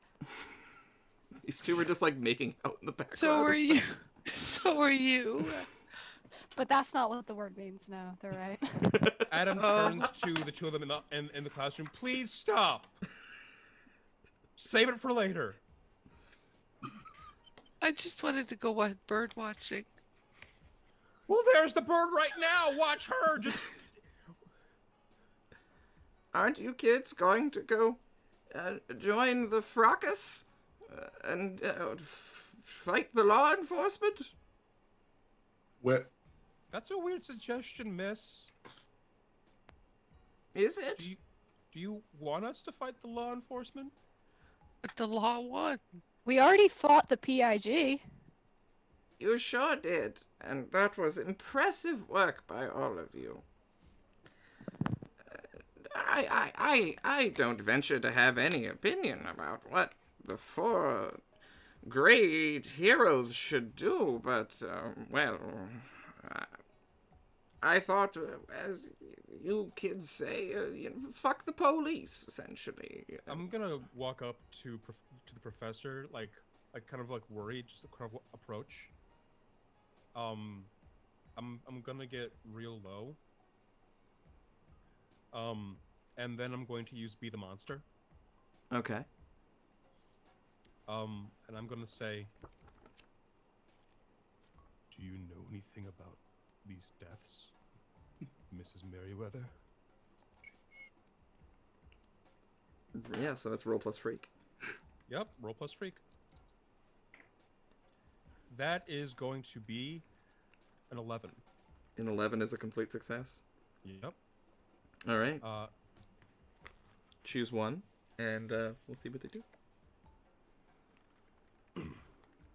I'm going to break the floor around her to make it almost impossible for her to use her walker to walk away from me. Hmm. Like if she'll move away, it'll slip on the tile. You Linoleum. shatter the floor around her walker, and the walker falls from her hands. And she still remains standing perfectly upright, stock still. That was very rude, young man. I did not appreciate you taking my walker from me. I think it's time that you were defenestrated. Can I punch her? Not You're in the before, classroom. not before Adam rolls Okay. to take a powerful blow. Oh. Oh. Can I jump in front of him and take the blow for him? I was gonna say, can I roll to defend as well? Y'all, I'm down the hallway. Yeah, you're not really. Yeah, he went out there. Well, if on a hit I can hold one and spend my hold when they're in danger to arrive on the scene ready to help. Did you have a hold? No, I did not. That's why I was gonna ask if I could roll, but never mind. Yeah. Not this one, but Okay, that's fair. So, okay. Come on, 6 or lower. That is... Oh. Okay. how'd you do, bud? 37. 42. That is going to be a 7. A 7. Okay. Take a powerful blow on a 7. Yep, I'm going to, God. Which one sounds more tasty? Lash out verbally or sugar past the pain? You'd get 2 conditions that way, which will make it harder for you, but yeah. Lash out verbally sounds tasty. And we did have people who wanted to get involved, so... Yeah, I'm going to lash out verbally. Okay. The effect of that is that it provokes a teammate to foolhardy action. He has influence over me because of the I was there to comfort him. Hmm. I think that's the way it works. Do you have influence over me or do I have influence over you for that one? I'm pretty sure it's you having influence over me. Yeah, when you comfort someone, you take Oh, okay. influence over them. Yeah. However, I am going to yell out at Janet. You provoked everybody in our friend group except the person we're trying to find. How useless are you?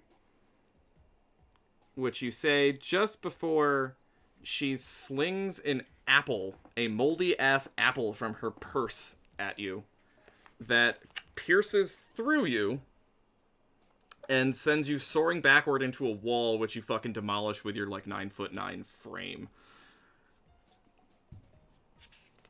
Janet, you're up. Janet kisses Allison, sets her down carefully, and charges into it's a full bull's rush. She's got the head down. She's ready to charge in and just punch this teacher. Okay. So I can't shift it up anymore because I'm already at a +3. So am I? Let's see. Directly engaging a threat, unleashing my powers. It could What be am I anything. doing here? Yeah, it could be anything. What are you exactly trying to do? Oh, I'm trying to hit her hard. Yeah, directly engage a threat then. Okay. Um, roll plus danger. Unleash your powers is when you're doing something kind of novel with your powers, mostly. Yeah, so that's a miss. That's a big That's ol' 6. 6. Yep, so I'm gonna mark another potential. Yep. Market potential. All right. Tell me what you do, and tell me how you miss.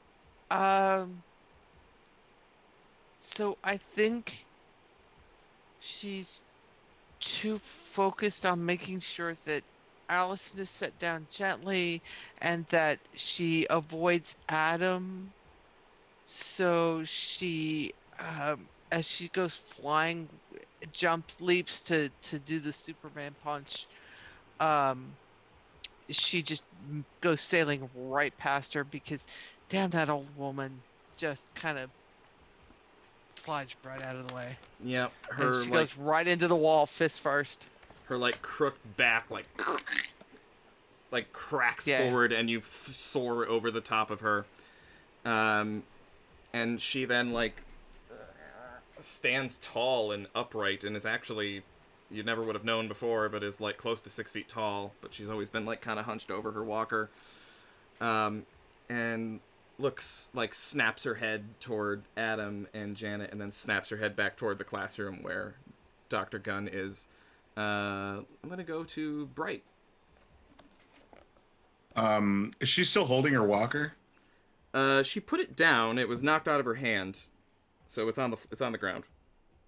I would like to take control of the walker's shadow. Interesting. And make a tiny wire-framed metal golem out of it and try to punch the shit out of old woman throwy apple. That is definitely a novel use of your powers, so let's definitely call that unleash your powers. Sick.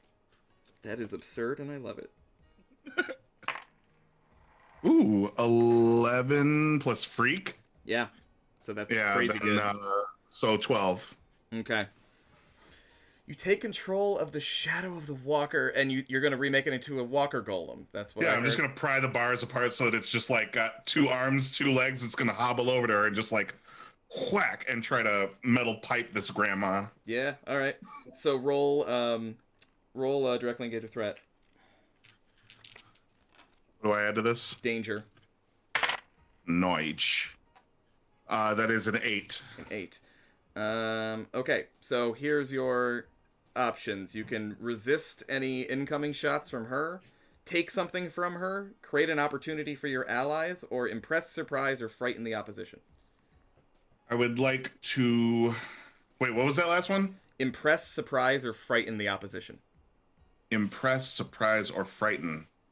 I would like to create an opportunity for my teammates. As soon as the metal bar hits her, I would like it to curl. I'm going to be warping the shadows kind of like a puppeteer. And I'm going to have the pipes kind of wrap around her arms to kind of give her these makeshift handcuffs to see if I can inhibit her ability to fuck up my friends. All right. The walker wraps around her arms, restricting her from tossing another of her force apples, giving an opening for Magpie.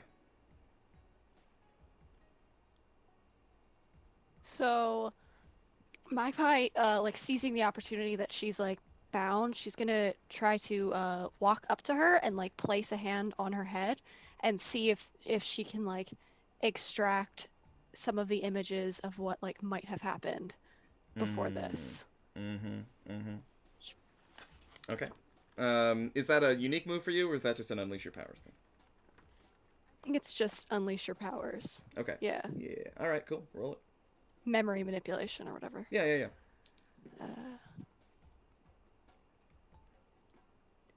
Damn. Okay, 11. Damn. Yeah. Okay. Cool. All right.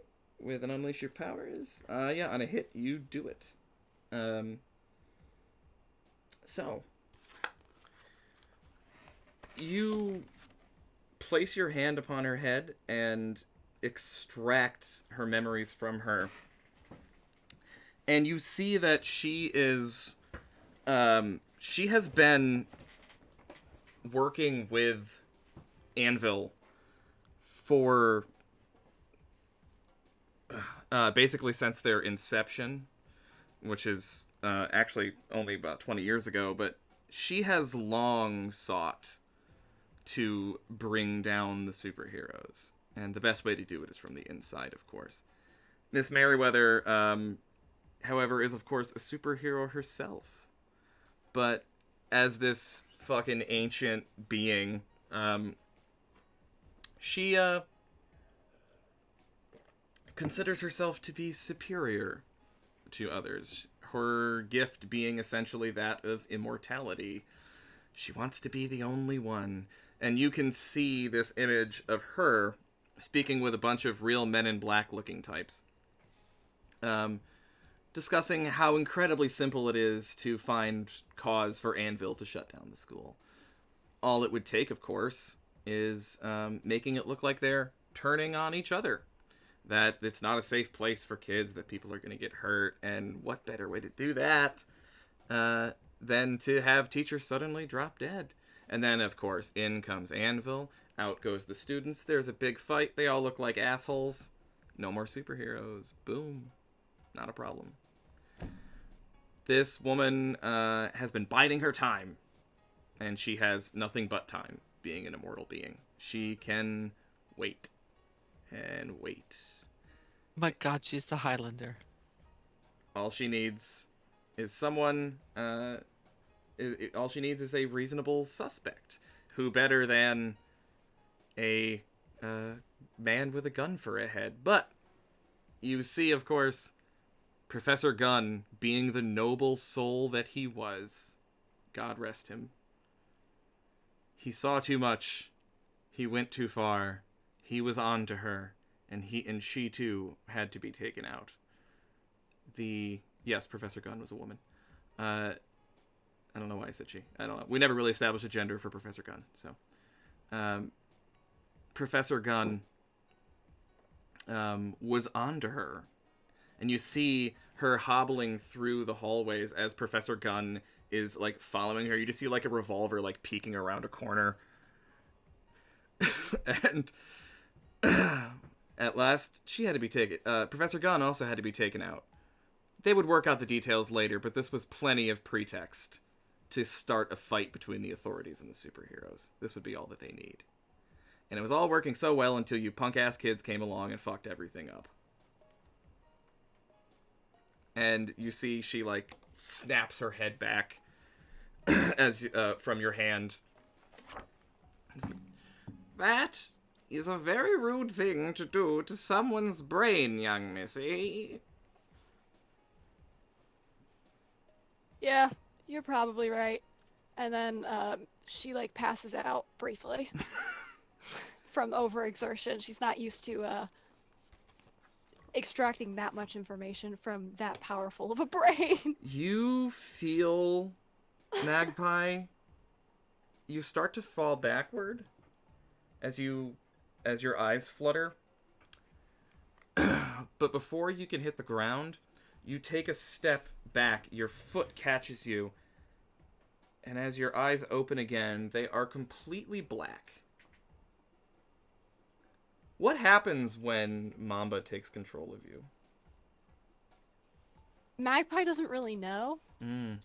She is not really privy to that information. She just wakes up with, like, the aftermath of it. Apparently, the other person in her body's, like, a total douchebag, though. So I'm going to let you play this Okay. however you want. But from that great overexertion, Mamba has control. What I'm going to do is on your turns, we can roll to see if you can wrest control back. All right. Sounds good. Janet, Adam, excuse me. Adam, you were just tossed into a wall by an incredibly powerful force apple. Right. When I used Be the Monster last time, one of the effects is that on a hit, the person is thrown off and they are vulnerable to me. Does that still stand? Yes, absolutely. Sure. She basically thought that she dispatched you and is now no longer paying attention to you. What does vulnerability mean in the context of the game? It's sort of whatever. We can do it mechanically, in terms of we can give you like a plus to your, or like a +1 or a +2 to your roll or something like that. Okay. But it's pretty open-ended purposely. Sure. Then I'm going to run up to her and directly engage a threat. Great, cool. In as terrifying a fashion as possible to use my ability Not Human Enough. Cool. Which lets me mark a condition. I'm going to mark down guilty as an additional option when I use it, even if I miss. All right. So I will get 1 to 3 options to use, no matter what I roll. Oh, cool. Oh, that's awesome. Oh yeah. As long as you hit, right? Or even on no, even if I miss. Even if you miss, that's sick. Yeah, it's just +1 to whatever I can do. So that is going to be 12. 12, 13 perfect. with a +1. Yeah. So I'm first going to resist any blows I throw my way. Okay. Does she have anything on her? She is wearing like a kind of like muumuu type of getup. And you can see that she is wearing like there's something like glowing or pulsing like beneath her dress. I'm going to make a swipe at that glowing thing. Okay. And you can pick one more thing with your ability, is that right? Yep, I can use one more thing because of the 3. I'm going to create an opportunity for my allies. Cool. I'm going to, as I take the thing from her with one arm, spin around and grab her other arm with my other arm, and use that to try and whip her around onto my back so that she's stunned against it, to leave an opening for Janet to attack. Sweet. Oh, I love picturing this. Okay, so you have like arm lock, and she's like behind you. Yep. And you pull away this glowing amulet that looks to be of like ancient Egyptian design. It's like a golden winged scarab with like a lapis lazuli at its center that's glowing blue. And as you pull it, she lets out an ungodly scream. That really pissed her off. And she is like, you can feel her thrashing, and she is shockingly strong for a woman of her size and age. And you can feel her nails like digging into your back as she's trying to get that thing back from you. But Janet has an opening. Okay.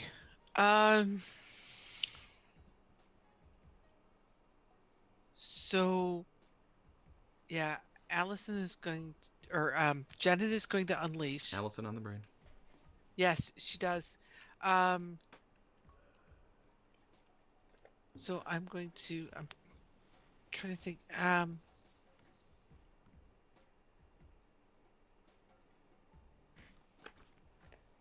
She has influence over me. I'm trying to figure out if that's going to help me.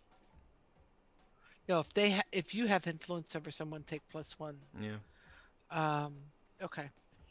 So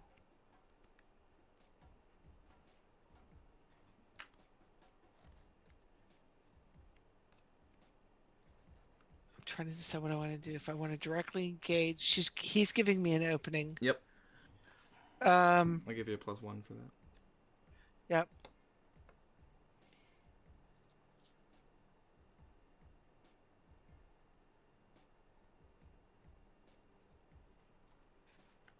All right, I'm going to directly engage a threat. All right. And the whole time she's like, a little bit of Allison in my life, a little bit of Allison by my side, a little bit of Allison is all I need, a little bit of Allison is what I see. Not the Lubega. Oh, God. Anything but that. That is a 90s reference. Mamba number 5, it has nothing to do with guns. You walk a fine line, Janet. Oh my god, I just rolled double 6s for 15. Yes. Okay. Wait, oh, never mind. I was confusing something. Never mind. No, that's okay. So that was directly engage a threat. I'm going to create an opportunity for Bright because I get to pick 2. On a hit, we trade blows. On a 10 plus, pick 2. Um, Mm-hmm. I want to frighten the opposition. She's already vulnerable. Okay. I thought that only lasted until. Yeah, that's only for me. So I'm gonna roll that forward. Okay. Because I actually got like a 16 with Yeah, it doesn't that give you, plus 1 doesn't to give it. you more Yeah. options though. Yeah, it does give me more options, but I want to use that to kind of take that impetus that we've got, roll it forward to whoever's making the next move, which I think is bright, by creating an opportunity for them. And I want to frighten the opposition. Okay. She thought she was dealing with students. Adam's already our ogre has already kind of shown himself. Janet is just coming in and with this just pulled her fist out of the wall and just started smashing down, crushing her walker. The walker was already twisted into a metal walker. Oh, the walker was. Oh, that's right. I thought he took Those the are the shadow of handcuffs. the walker. Oh, okay. They're probably being ripped to pieces by now by all the stuff that's happened. Oh, then I'm gonna go ahead and frighten her by just she's handcuffed. Janet's just gonna pull the fist back out of the wall, reach over, snatch the woman by the throat, and pick her up, and just hold her up over. But her Adam's head. also holding her already. I'm holding her across my back to leave an opening for you. Oh, good grief! I'm trying. Sorry, I've been trying to keep track of all of this, and you guys. It's a lot. It's a lot. It's fine. Yeah.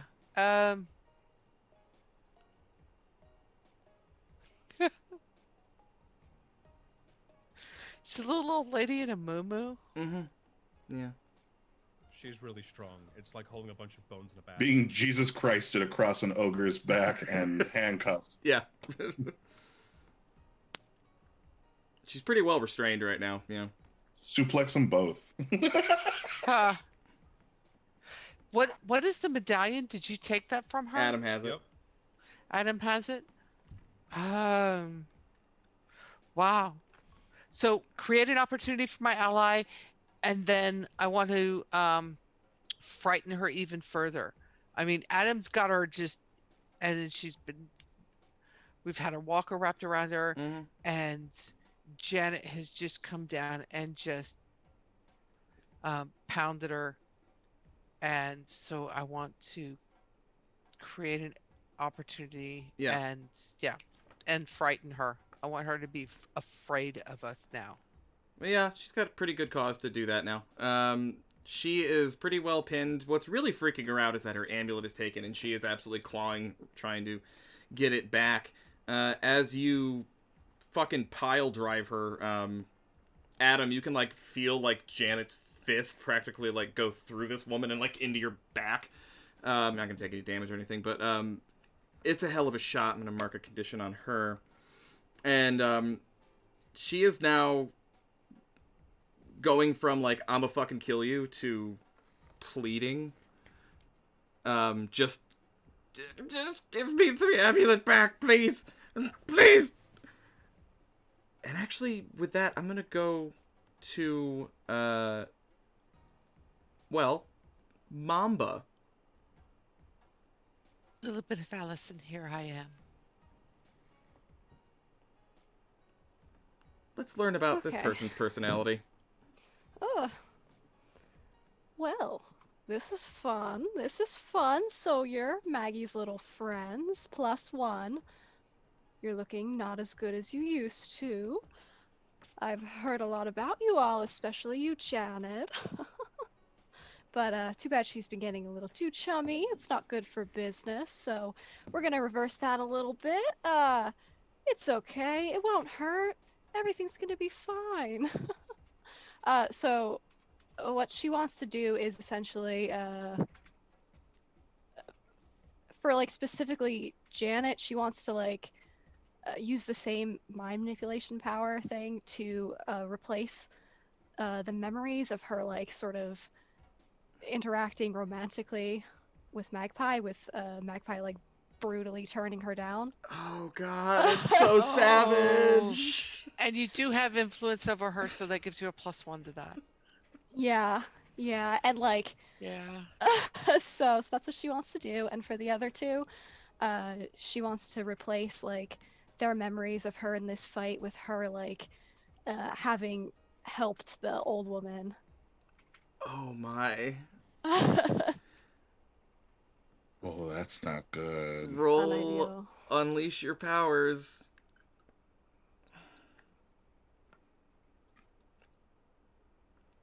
8. 8. Okay. On a 7 to 9. Okay, you can either mark a condition, or this effect will be either unstable or temporary.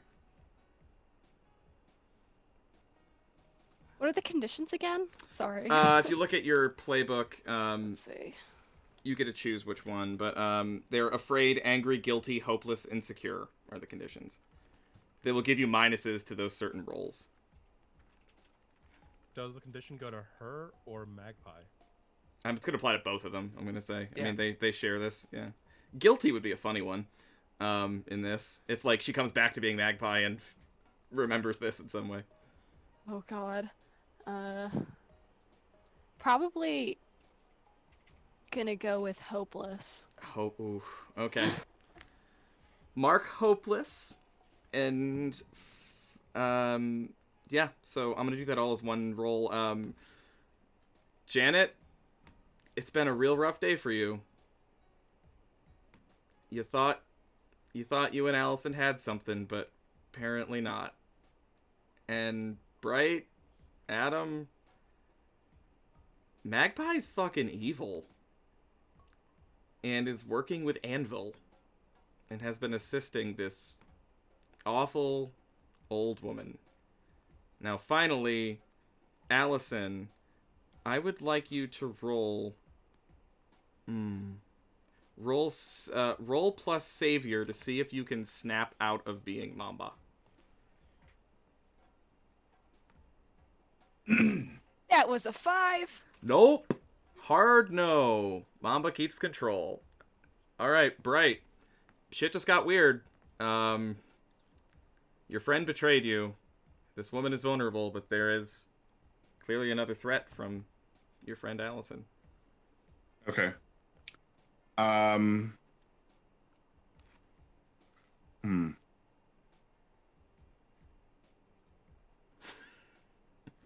Okay. Bright is gonna open a massive portal. And he's gonna yell out to Adam. Adam! Mags's ex-boyfriend! And he's just gonna open the largest portal that he's ever opened behind Mags. And it's one of those portals that's just into the void. And you can feel like the wind kind of sucking in a little bit as this thing opens up and kind of pushes reality back. I'm assuming this will be a novel. Yeah, unleash your powers, and you're probably going to get a condition from this from pushing yourself super hard. Sure. That's a 10 plus 1 freak, 11. Okay.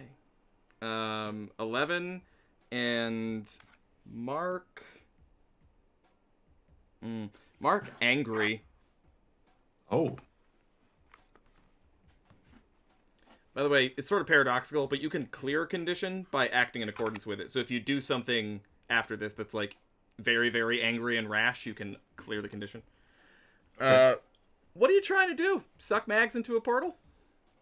I'm going to leave it open so that if I think that Mags helped, what I'm trying to convey to Adam is he's holding this woman and presumably an amulet. I'm hoping he can try to like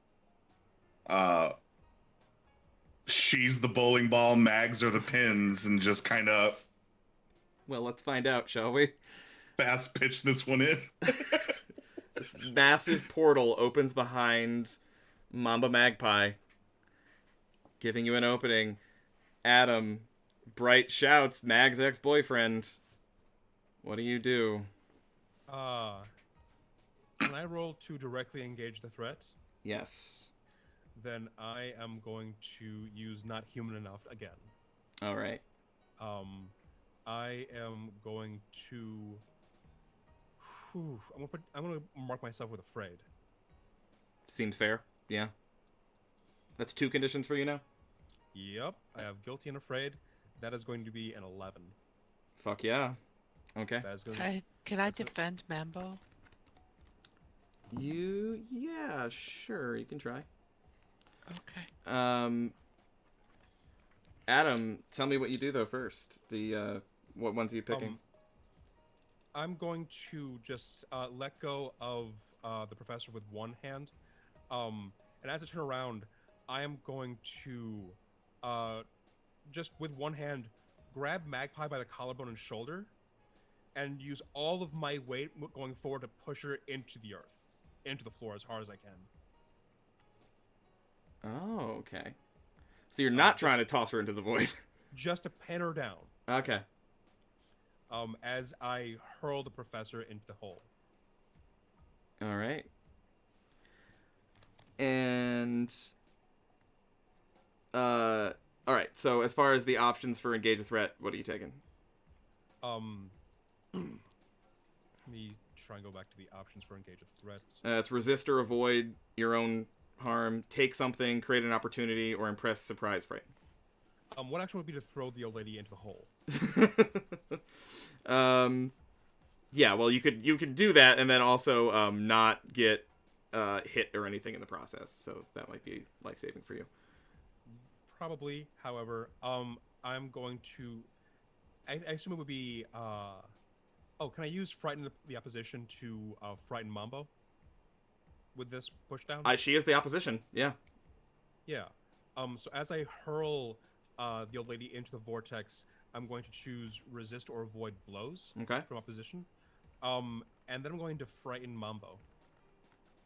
Sounds good. Okay. And for that, Be the Monster is going to activate. I really love this kit. This is so much fun for me. So I'm going to roll Freak for this. On a hit, they're thrown off and they are vulnerable, or they flee. On a 10+, I choose one of the effects. On a 10 to 9, I choose 2 of them. Yep. That's if I hit. So, I'm going to roll here. That is going to be a 10 again. Nice. So I'm going to choose one. I'm going to break the floor. I already damaged it. I'm going to go through the floor. You're going to push Mags through the floor? Yeah. All right. Now that seems to be where if there's a defend that wants to happen, that would be the place to do it. Oh, sorry. Yeah. I didn't mean to cut you off. Adam, is there anything else? Yeah, it's to get Mambo away from Janet and from Force and Bright. Okay. And provided that I can land, I'm still holding on to Mambo and just growling, asking, "Where's Allison?" Where are they? Yeah, just full Batman. Full He's Batman. watched movies. He's watched movies. Wow, do superheroes watch Batman movies and they're like, lame? Come on. You're just rich. You'd have He has- superpowers. He has no could do power that. to turn that Superman guy. What? What the fuck? I mean, it What goes an idiot! goes to show you that like someone like Anvil is possibly dangerous. Okay, so in that case, all that will happen unless somehow Janet does well on this defend roll she wants to roll. Let's see. Defend plus savior. That's a 9 minus 1, so that's an 8. For it's a PC threat. Yeah, in this case it is. Yeah. So, on a 7 to 9, you expose yourself to cost, retribution, or judgments. So. But yeah. I don't have I'm not going to take a hold because I'm trying to interfere immediately, so. Yeah. To defend immediately. Okay. I will expose myself to that to Allison's in there somewhere. Force knows that her Magpie's there, Mm-hmm. so she'll take it to save Magpie. Did you take the -2 to your roll because it's a PC threat? Oh, on a PC threat, that would be. That would be It'd still be a 6. That's a 6, which Oh, is it a would be a miss. 6. Which is a Oof. miss. Wait, no. On a hit, you give them -2 to their roll. Oh, -2 to their roll. Okay. Right. So he would have had Adam would have had a -2 to his roll. Oh, we did that out of order. I'm sorry. No, that's okay. No. But Adam, your roll was an 11, right? He rolled an 11. It would have been a 9 either Would way. have been a 9, still a hit. Yeah. Yeah. Yep. So yeah, she'll just expose herself. All right. Well, in that case, everything that Adam described happens. The only difference is that Janet sort of like throws herself atop Magpie, and both of you get tossed down through the floor. And as you're like gripping Magpie, Adam, like Batmaning in her face, the portal above you is still like sucking in everything around it. The old lady is gone, has been tossed into the portal, and you are holding like Magpie in one hand, her amulet in the other, and Janet is like broken on the floor just beneath you. I'm gonna go to Bright.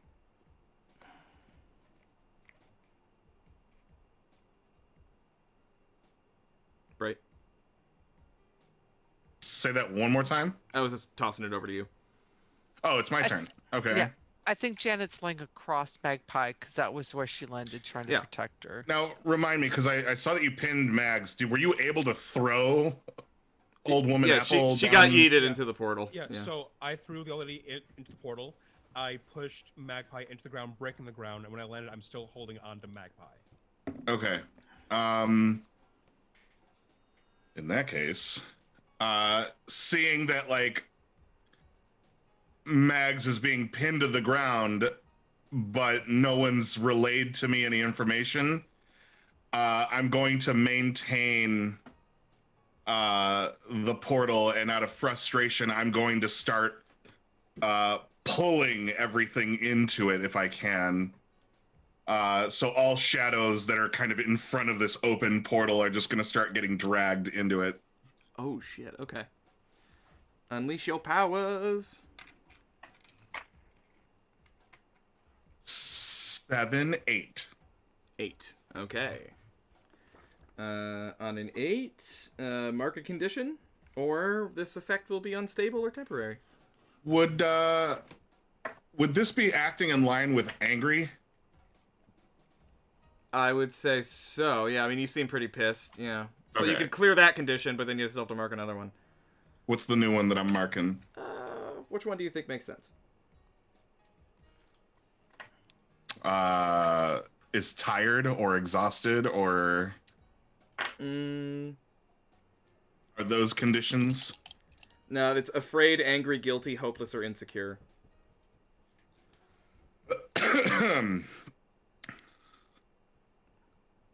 We'll say, if it doesn't work, hopeless. Hopeless. Okay, that's going to give you a -2 to unleash your powers. Okay. All right. You angrily begin sucking everything in the area into the portal, as down below you, Adam is still holding on to Magpie. Janet is laying across the ground. And Magpie / Mamba, it's your turn, dude.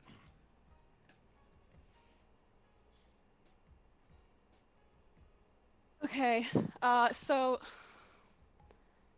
So she has like Janet on top of her, right? And Yeah. everyone is just okay. She laughs, and she looks at Janet. She's like, "Damn, you must really like her, even after being rejected so hard. You're still willing to save her? That's sort of pathetic." And then like I imagine Magpie really tries to get back. if I can roll for that. Yes, you may. Would the Dope. vulnerable condition from Be the Monster help out at all? The what? From Be the Monster making them vulnerable? I like that. Yeah, and you also said something like, "Where's Allison?" Right? To her. Yeah. Yeah, totally. So this is gonna give a +1 to your roll for Magpie to come back. 8? 8. Well, she gets a +1 as well for the influence that she holds over Janet. Does that in factor into this? Hold influence over Janet. Not really. No. I mean, she's definitely by force of will, like, trying to get Yeah. this person to stop talking shit to Janet. Yeah, and you know what? I also gave y'all a team earlier, which Janet, you could spend that to give her another +1. So Okay.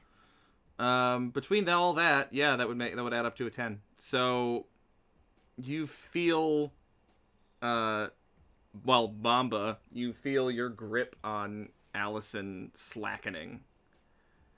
And Adam, you see Mamba's eyes, or Mamba Magpie's eyes, fluttering black to white, black to white, black to white, black to white, black to white, black to white, back and back and back and forth, until finally, looking at you is your friend Allison. Jesus fucking Christ. What the is going on? Why are we through the floor? Are you back? Yes? Are you you? Oh, shit. Yeah. Sorry.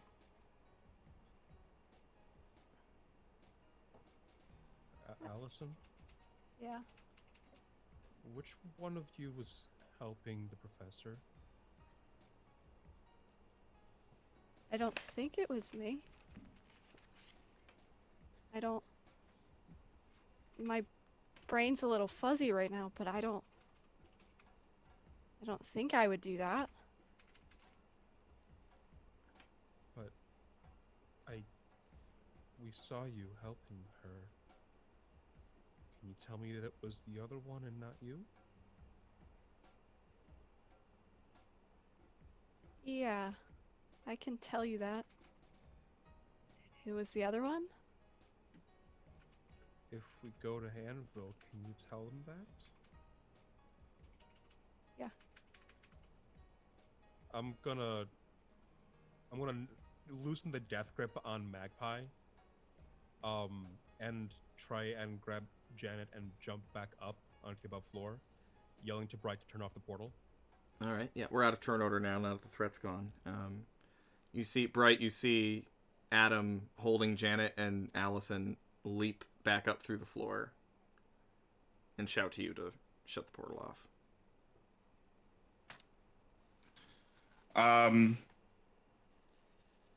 Yeah, I'll collapse it. Whatever's pulled in now is just gonna get like cinched off at whatever point it is in there, but I'll collapse it. You perfectly cuts an apple in half. Fruit Ninja. Fruit Ninja. The most convoluted way to play that game.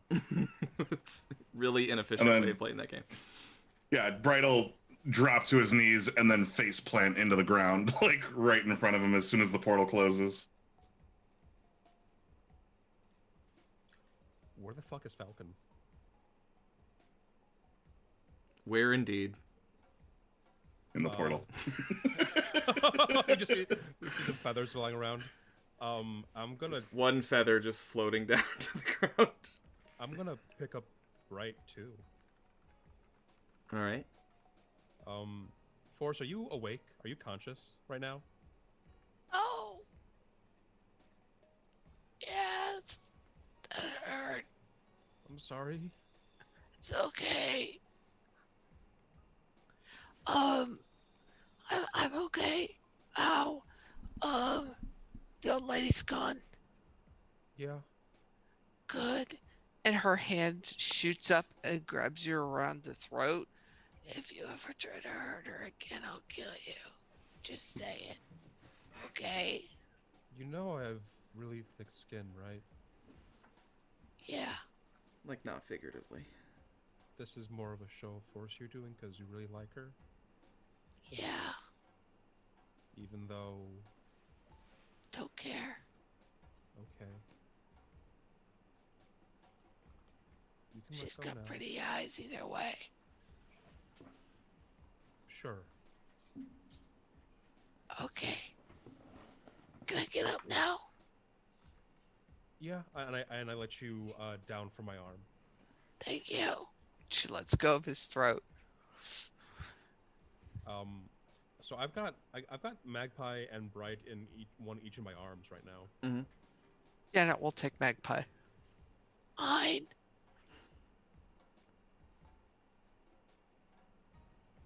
Sure. I think. No, you went muted, Adam. Huh? What? Oh, sorry. Your mouth was moving, but I couldn't hear anything. Oh, we should find Professor Hellbinder. Bright will wake up and like tap you on the knee as he's dangling from your like hip around your arm. No, like literally just like cradled in my arm. Oh, he'll like tap you on the forearm then. You good? Are you good? Take us to Jake first. Okay. I want my carts This is real not- bad. This is not the time. It's absolutely the time. It's Everything time. hurts. Yeah. Take us to Jake. Take us to Jake. Ow. Take us to Jake. Jake, I'm- Jake, Jake. Jake. I'm gonna pick up Janet and Magpie and start running because I'm technically perfectly fine right now. I feel awful on the inside, but I'm fine physically. So I'm gonna run to try and find Jake. Ow. You bolt out the back of the school. You can see that the helicopters have landed on the island, and there are Anvil agents swarming all over the school. You head out the back, where you find Jake cowering behind a dumpster, because while he has the power to teleport, not really that fucking useful right now. Kind of just wants to, more than anything, he just wants to get out of here. And he's like, oh my god, they're gonna sort that out totally. What's up? Are you guys okay? Do you need anything? Oh, carts, right? I'm gonna put my 3 friends down. You, okay. You guys just want to get the fuck out of here? You think, maybe? I like reach out over the cradled arm and I grab Jake's collar and I pull him close. I already put you down. Oh. I beckon Jake closer Yeah. on the floor because I'm not sitting up, and I grab his collar and pull him close and I'm like, Whoa, wait. where are the carts? He, like, Give us the carts, Jake. reaches into his shirt pocket. Right here, bro. He grabs and he like fiddles around his pocket and just like throws his whole wallet at Jake's face.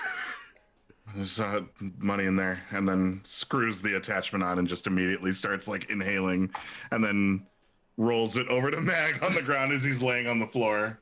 Allison throws her purse full of Jello He gets and takes the Jello cart. faced. So currently I have the guilty condition. Yeah. I am going to make a sacrifice to absolve myself of my guilt. Okay. I have the eminent hand. I'm going to jump in front of the school. You're gonna jump in front of the school? Yep.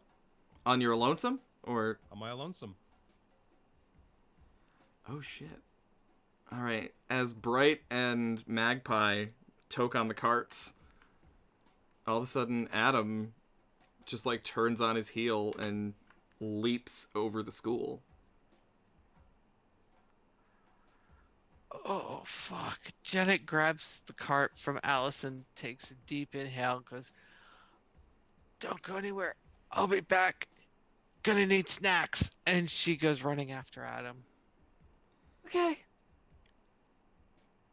Adam, as you land in front of the school, you see that there are students who are being handcuffed and taken away.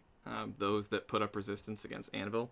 You see among those being arrested is looks like Hellbinder himself, Headmaster Hellbinder. I am going to land in front of the helicopters. I am going to use Be the Monster.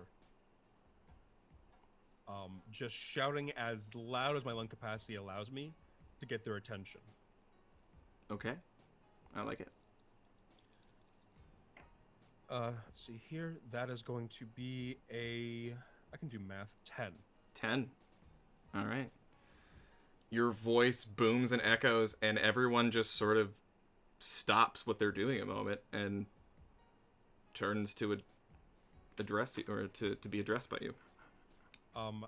My effect is I'm going to choose to frighten others I had not intended to scare.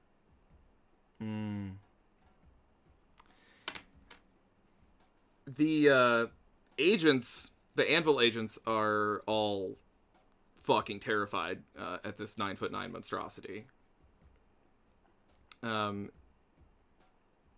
Janet, you were chasing after? Yeah. Yeah. I'm gonna.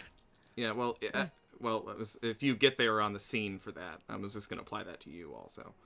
All right. Adam's booming voice is fucking terrifying. Adam, what do you say to them? As I finish up my roar, I'm going to walk up to the agent that's holding Professor Hellbinder. Okay. I'm going to show the amulet to the Anvil agent and the professor, and just speak very lowly. Do you recognize this?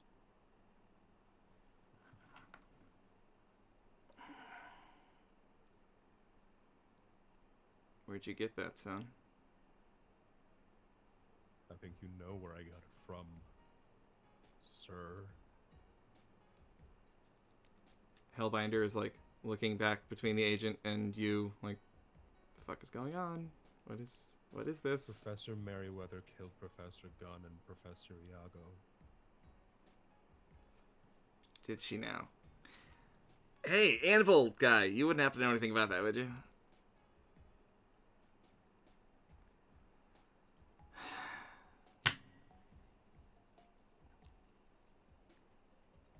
The Anvil agent kind of smiles and nods.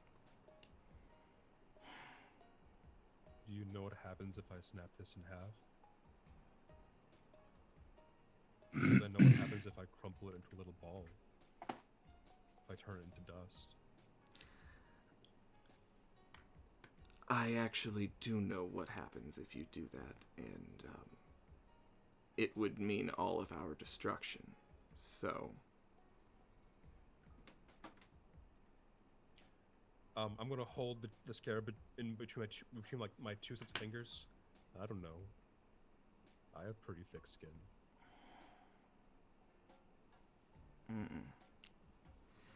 So what's the move? as he's mulling over, like looking at Adam, like fucking sweat bead.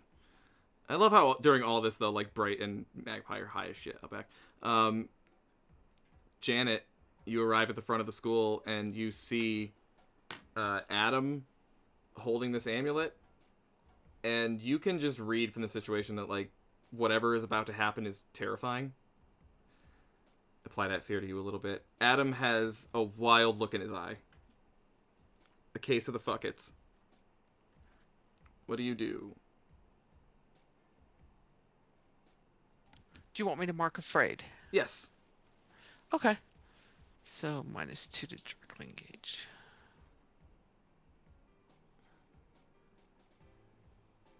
You know, she killed my professors. Oh, sorry. She's not going to directly engage. She's going to unleash her powers to overcome an obstacle, reshape her environment. To reshape her environment. She does have super strength. Yeah. And she is super tough. And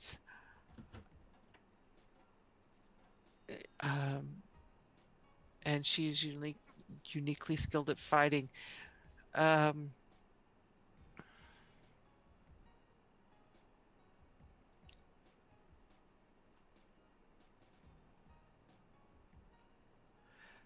I think she's gonna look at amulet at Adam. She's got her fist pulled back. She goes, the amulet or the agent? The agent looks to you, to Adam, to the amulet. I think we should just call this one off. Yeah. Yeah. Whatever's going on between you two should not end with that thing breaking. So You and she'll roll to unleash her powers and hit the agent. okay. Uh, see, roll plus freak. Yeah, that was a 4. Totally missed. The blow went whistling right past his ear. That hit from that cart just hit your brain. Yeah. This big intimidating moment, and then like, oh, it fuck. went right past his ear. Okay. Clearly, there's been a misunderstanding. I kissed a girl and I liked it. I'm gonna go now. Right. She's dealing with a lot. It's best not to ask. Yeah. He unlocks Professor Hellbinder, Headmaster Hellbinder, frees his wrists, and the Anvil agent just kind of does a rally to everybody. Come on. They start unlocking the students' handcuffs and letting them go free. To this agent, I'm gonna just lower myself a little bit. What's your name?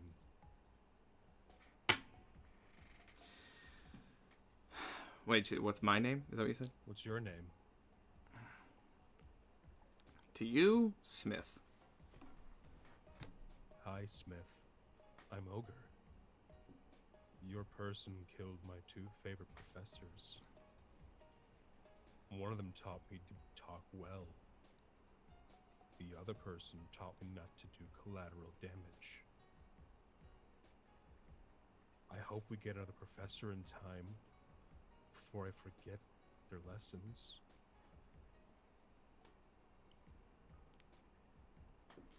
You don't have to roll for that. His shit is... You watch the Dookie hit his pants. I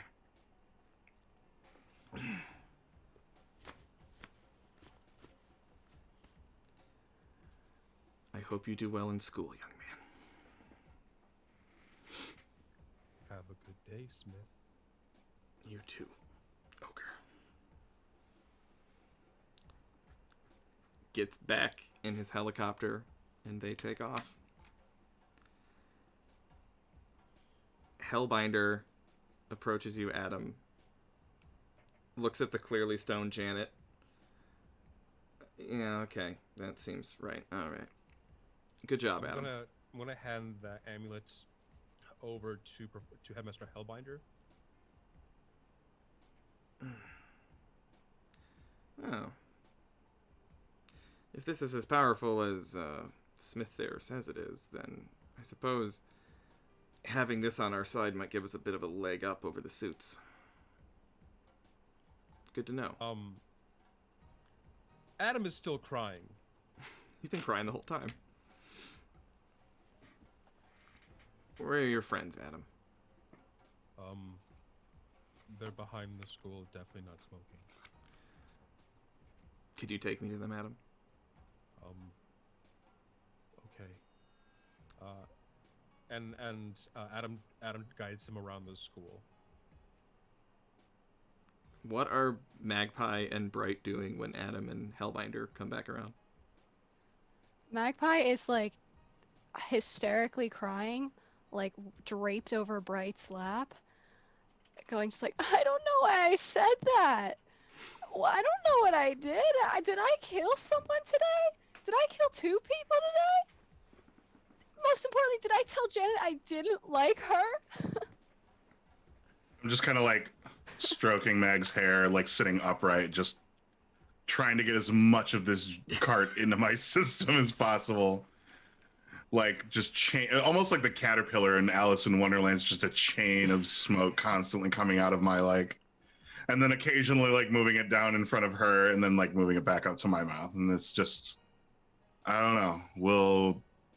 We'll figure this out later. So much later. Like, give it a month. Just ghost everyone for like a month. And we'll figure it out later. Put me in the void for a month. You don't want that. Your ex-boyfriend's in there. Oh shit, I keep forgetting. We got him out. Schrodinger's ex-boyfriend. The ex-boyfriend was there for a week. We got him out. But right now it's full. It's occupied. I don't want to run into our friend. Lots of vomit. There's vomit in there. Yeah. There's a lot of vomit in there. I'm gonna have to do something about that. Clean out your void once a month. Oh, yeah, no, I probably should. Hold on. Do I see the anvil? Yeah, you see them guys taking approaching? off. You see, well, they're taking off. The helicopters are loading up and they're leaving. But what you do see I would like to open a void portal above the helicopter blades and release all of Adam's vomit. Roll unleash your powers, you fucking maniac. So real quick, I just want to, for effect here, I wrote down all the stuff that Adam would have grabbed.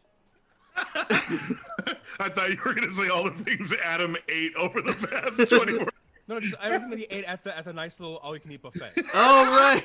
I want you to understand that Adam has skin like hide. He is immeasurably tall and immensely strong. That's a lot of caloric intake. So, in order: meatloaf, corn, any carrots imaginable, lots of Jello before Bright took the rest of it. Whatever meat substance he could find that wasn't already put onto the ground. 3 whole turkeys, 1 whole ham, 1 ham that was currently being carved up, and he just kind of took. And then I wrote down 8 pounds of marshmallow fluff. 8? That shit is light. That's a lot of that's by volume a lot of marshmallow fluff. But it's also super high in sugar. Yes, it is. All right, you have a condition that will give you a -2 on that right now. Oh. Unleashing your power. Then it gets brought down to a 7. Okay. Is that a fail or? No, it's not a fail. That's actually still a pass. You can either mark a condition, or I can tell you how the effect is unstable. I'm just gonna say it's unstable is what it's gonna be. I would like that very much. Thank you. You you turn just as Adam, Janet, and Headmaster Hellbinder like round the corner. They see you opening a portal and sending spews of vomit down onto the top of these helicopter blades. Because the effect was unstable, you sent one thing through the portal you didn't mean to send through the portal. It's a mouth-sized portal, by the way. Mouth-sized? Oh, yes. You're like a little like. Well, it's unstable. It's unstable. It flutters too big for a moment as a thought to be a mortal being falls through it into the helicopter blades. And there's just an explosion of blood and vomit that rains down over the water. And Hellbinder's end game.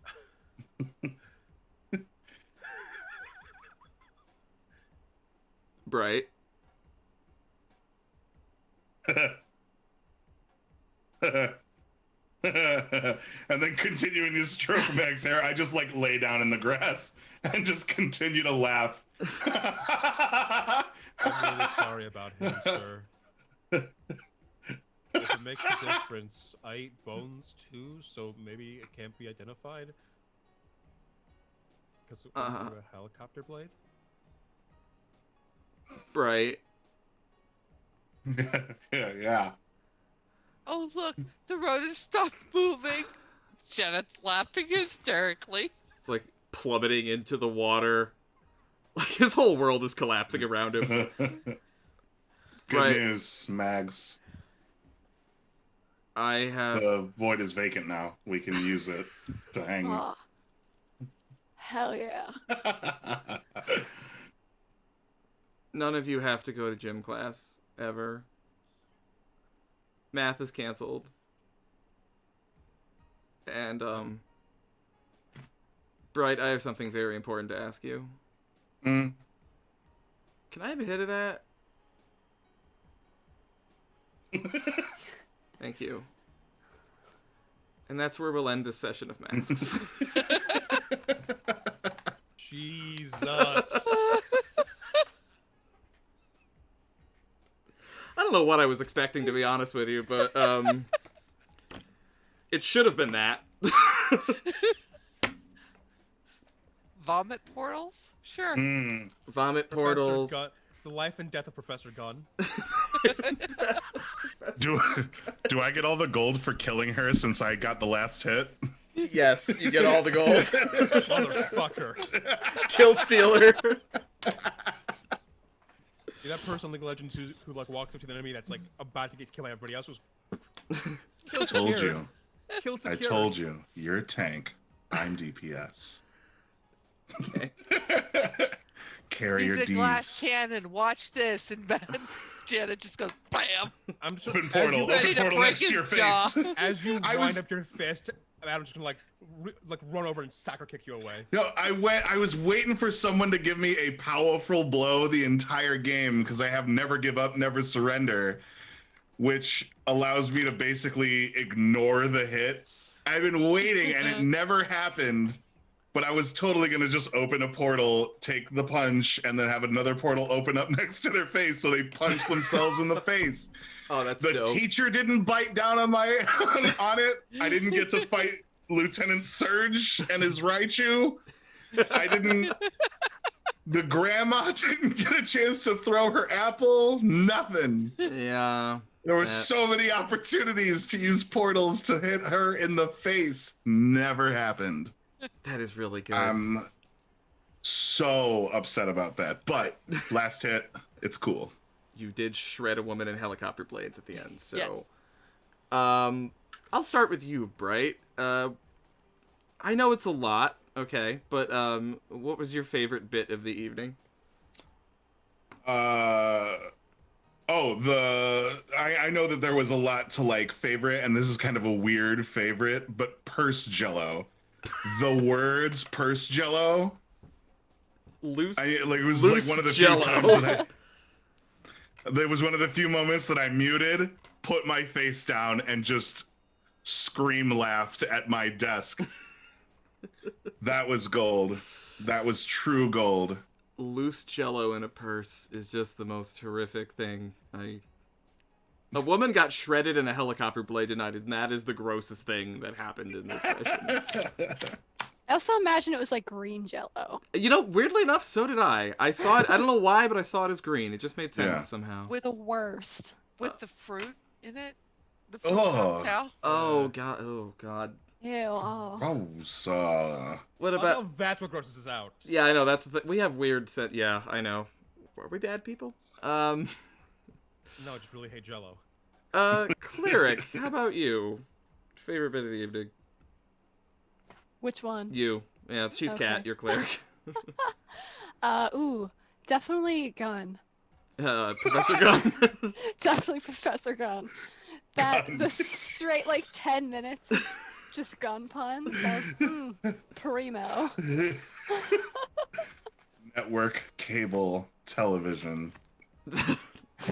Again, throwaway joke that became The whole session. the whole thing. Yeah. I didn't know where that was going, and I was like, well, yeah, let's frame the gun guy. Why not? Sure. Oh, Professor Gunn. Paladin, favorite bit? Just right away, we're all in gym class. Assignment, get hit. Janet goes, I fail on purpose. It just wham on the gym teacher. Like really setting the tone for just Adam being like, these are my friends? I love them Oh dearly. no! I don't know why. Like bad kid by proxy. Yeah, pretty much. Yeah, bad kid by Yeah. proxy pretty much sums it up. Cats. Anytime I can get another player to use one of their abilities to stop me from telling puns, Yeah, that. that's a win. That's why I changed. No one in the chat can see it, but I changed my name in our Zoom call to Meta Bright. Yeah, I saw that. Yeah. As soon as I used an ability to affect a player outside of the, Yep. I'm too down the rabbit hole of this game. I need a nap. Yeah, I need a nap too. Jesus. I think. I don't know. Professor Gunn might be my favorite, but just it's not even. It's picturing Professor Gunn that's the funniest part to me. Like the I'm gonna idea. post these pictures that I drew on Twitter. You drew pictures of Professor Gunn? Oh. Check Oh, yeah. the Discord chat. 3 guns and a trench coat. Yep. It's good stuff. Oh wow, you did. Yep, there. Definitely go check that out. Is that a gun? He's got a PhD. Shoot your shot, kids. Don't throw away your shot. Oh god. That's a thing. Alright, well, holy shit. I don't even everything hurts. So, let us do some outros. Let's go around and tell the folks where you can be seen in weeks to come and start as I did before. No, I'll do it in reverse order. Start with Kat. Oh, wow. Trying to think, what have I got coming up? I have a calendar. My abs hurt, sorry, and my cheeks. I've been laughing so much, and I needed this. It's been a crazy, crazy week. Okay, so, really don't have anything coming up until the week of after Valentine's Day, which is when on Thursday the 18th I will be back from my Shadowrun game on This Is How We RP, the Lawful Geeks channel, and then on the 19th is the last, no, not the last day of Premiere Week, but it is Premiere Week over on Weave the Tale. Where used to we that. will be doing we will be playing Nibiru on Oh, Fridays. Yeah, at I believe 7 p.m. Eastern time. I am looking so much forward to this. I got to help play this when it was playtest this when it was first being written. The world is an incredible sci-fi world, and we've got a great cast and a great GM. So tune in for that 7 p.m. Friday the 19th over on Weave the Tale. And then I'll be back here at the end of the month for some Quest with Colin. Oh yeah, that's right. Yeah, Quest. Yeah. I forget what's on my own freaking channel. Dope. Okay. So, go down below to Paladin. Hi, yeah, I'm Paladin. You can find me under httpaladin on twitter.com /httpaladin. I don't know why I did. It was the dumbest thing I think I could do at that point. I like making TTRPG content and books. I have 2 coming out this year, which is frightening. And yeah, I'm around. Hell yeah, dude. Okay. Cleric. Hello, y'all can find me on Twitter at clericalcleric. If I ever have anything I want anyone to know, I'll post it there first. Yeah, or just hang out. Righteous. And Bright. Hello, I'm Bright Dystopia. You can find me everywhere and anywhere under that name. Predominantly on Twitter and on Twitch under that name. I'm a variety Twitch streamer, voice actor, and Jasper's Game Day ambassador, and I loved playing this game with you, Colin. Thanks, buddy. I needed that. Anything coming up in the immediate future, Bright? Yo, so, holy Christ. In April, I'll be in a myriad of games on TPK. There's a game coming up in March for Weave the Tale. I've got my own project starting on my channel at the end of February. There's tons and tons and tons. Best bet is to hit me up on Twitter and just watch because I will be posting ad nauseum all of the good things that happen right there. Delicious. And I forgot to shout out, hey, Prax showed up with a raid. Thank you, Prax. Much appreciated. Whoop, whoop. Thank you. Okay, far as myself, hi, I'm Colin. This is my channel. We play games every Sunday at 7 o'clock. Sometimes they're this ridiculous. Sometimes they're not. There is a real pendulum swing on this channel, I tell you, because, like, we go from this, and then tomorrow night, on Mondays, is Estate, which is, like, all tears and, like, heavy shit. Like, someone got shot and they had to go to the hospital, and it wasn't, like, funny that they got shot like it was in this one with people getting shot. Like, there's no professor gun, there's just real guns that kill people. It's really different, okay? Anyway, these, every Sunday at 7 o'clock, we play a different game, different cast, different system right here on this channel. It's called One Shot Sunday, and, if you're here, you've been watching it. Next week, we are playing... Oh, God, this is probably going to be silly. Next week, Valentine's Day special, we're playing Pokemon.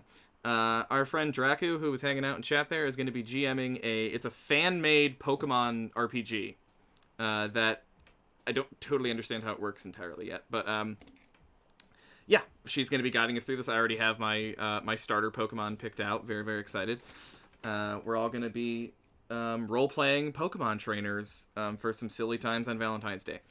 As I also said... Oh, let me see. Oh, the week after that, One Shot Sunday is going to be a little bit different. It's going to be at 2 o'clock on the 21st instead of at 7 o'clock.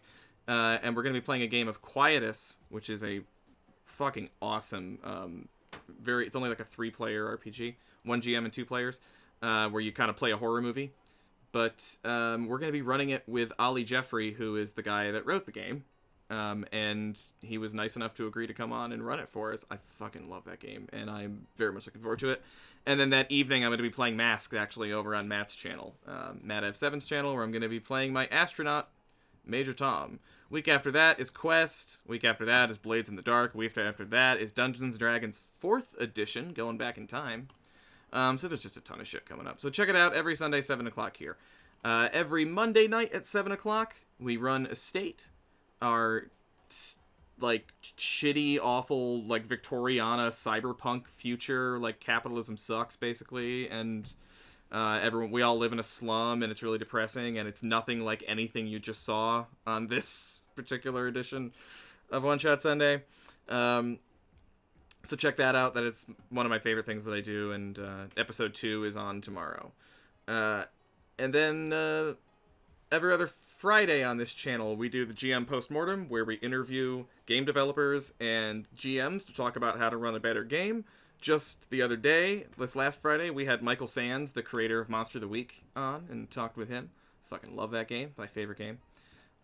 He was super chill. And coming up next week, on Friday the 19th, we're going to have my friend Megan Cross, who is an absolutely fantastic GM and a game designer herself, who made the Session Zero game, which is one of my favorite GMing tools in the world. If you don't have it, get it.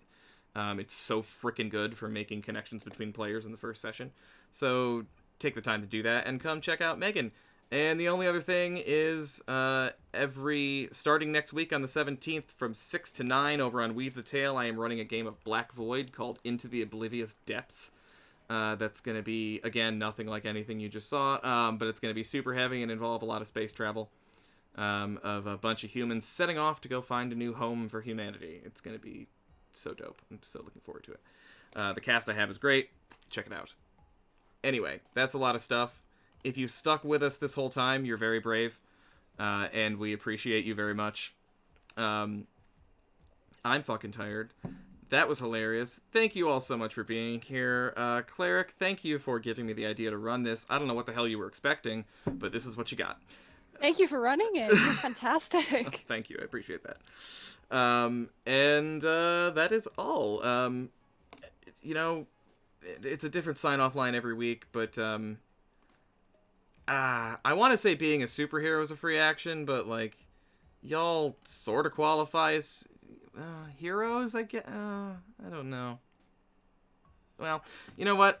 Matt is actually on right now, so I'm gonna raid over there. I was just talking about how I'll be playing on Matt's channel in a couple weeks, so why don't we go say hi to him? But let's go do that, and in the meantime, the best thing I think I can say is, until next time, just remember that being a fucking maniac is a free action, and you're always welcome to do it here on this channel. We love you all. Good night. Let's go say hi to Matt.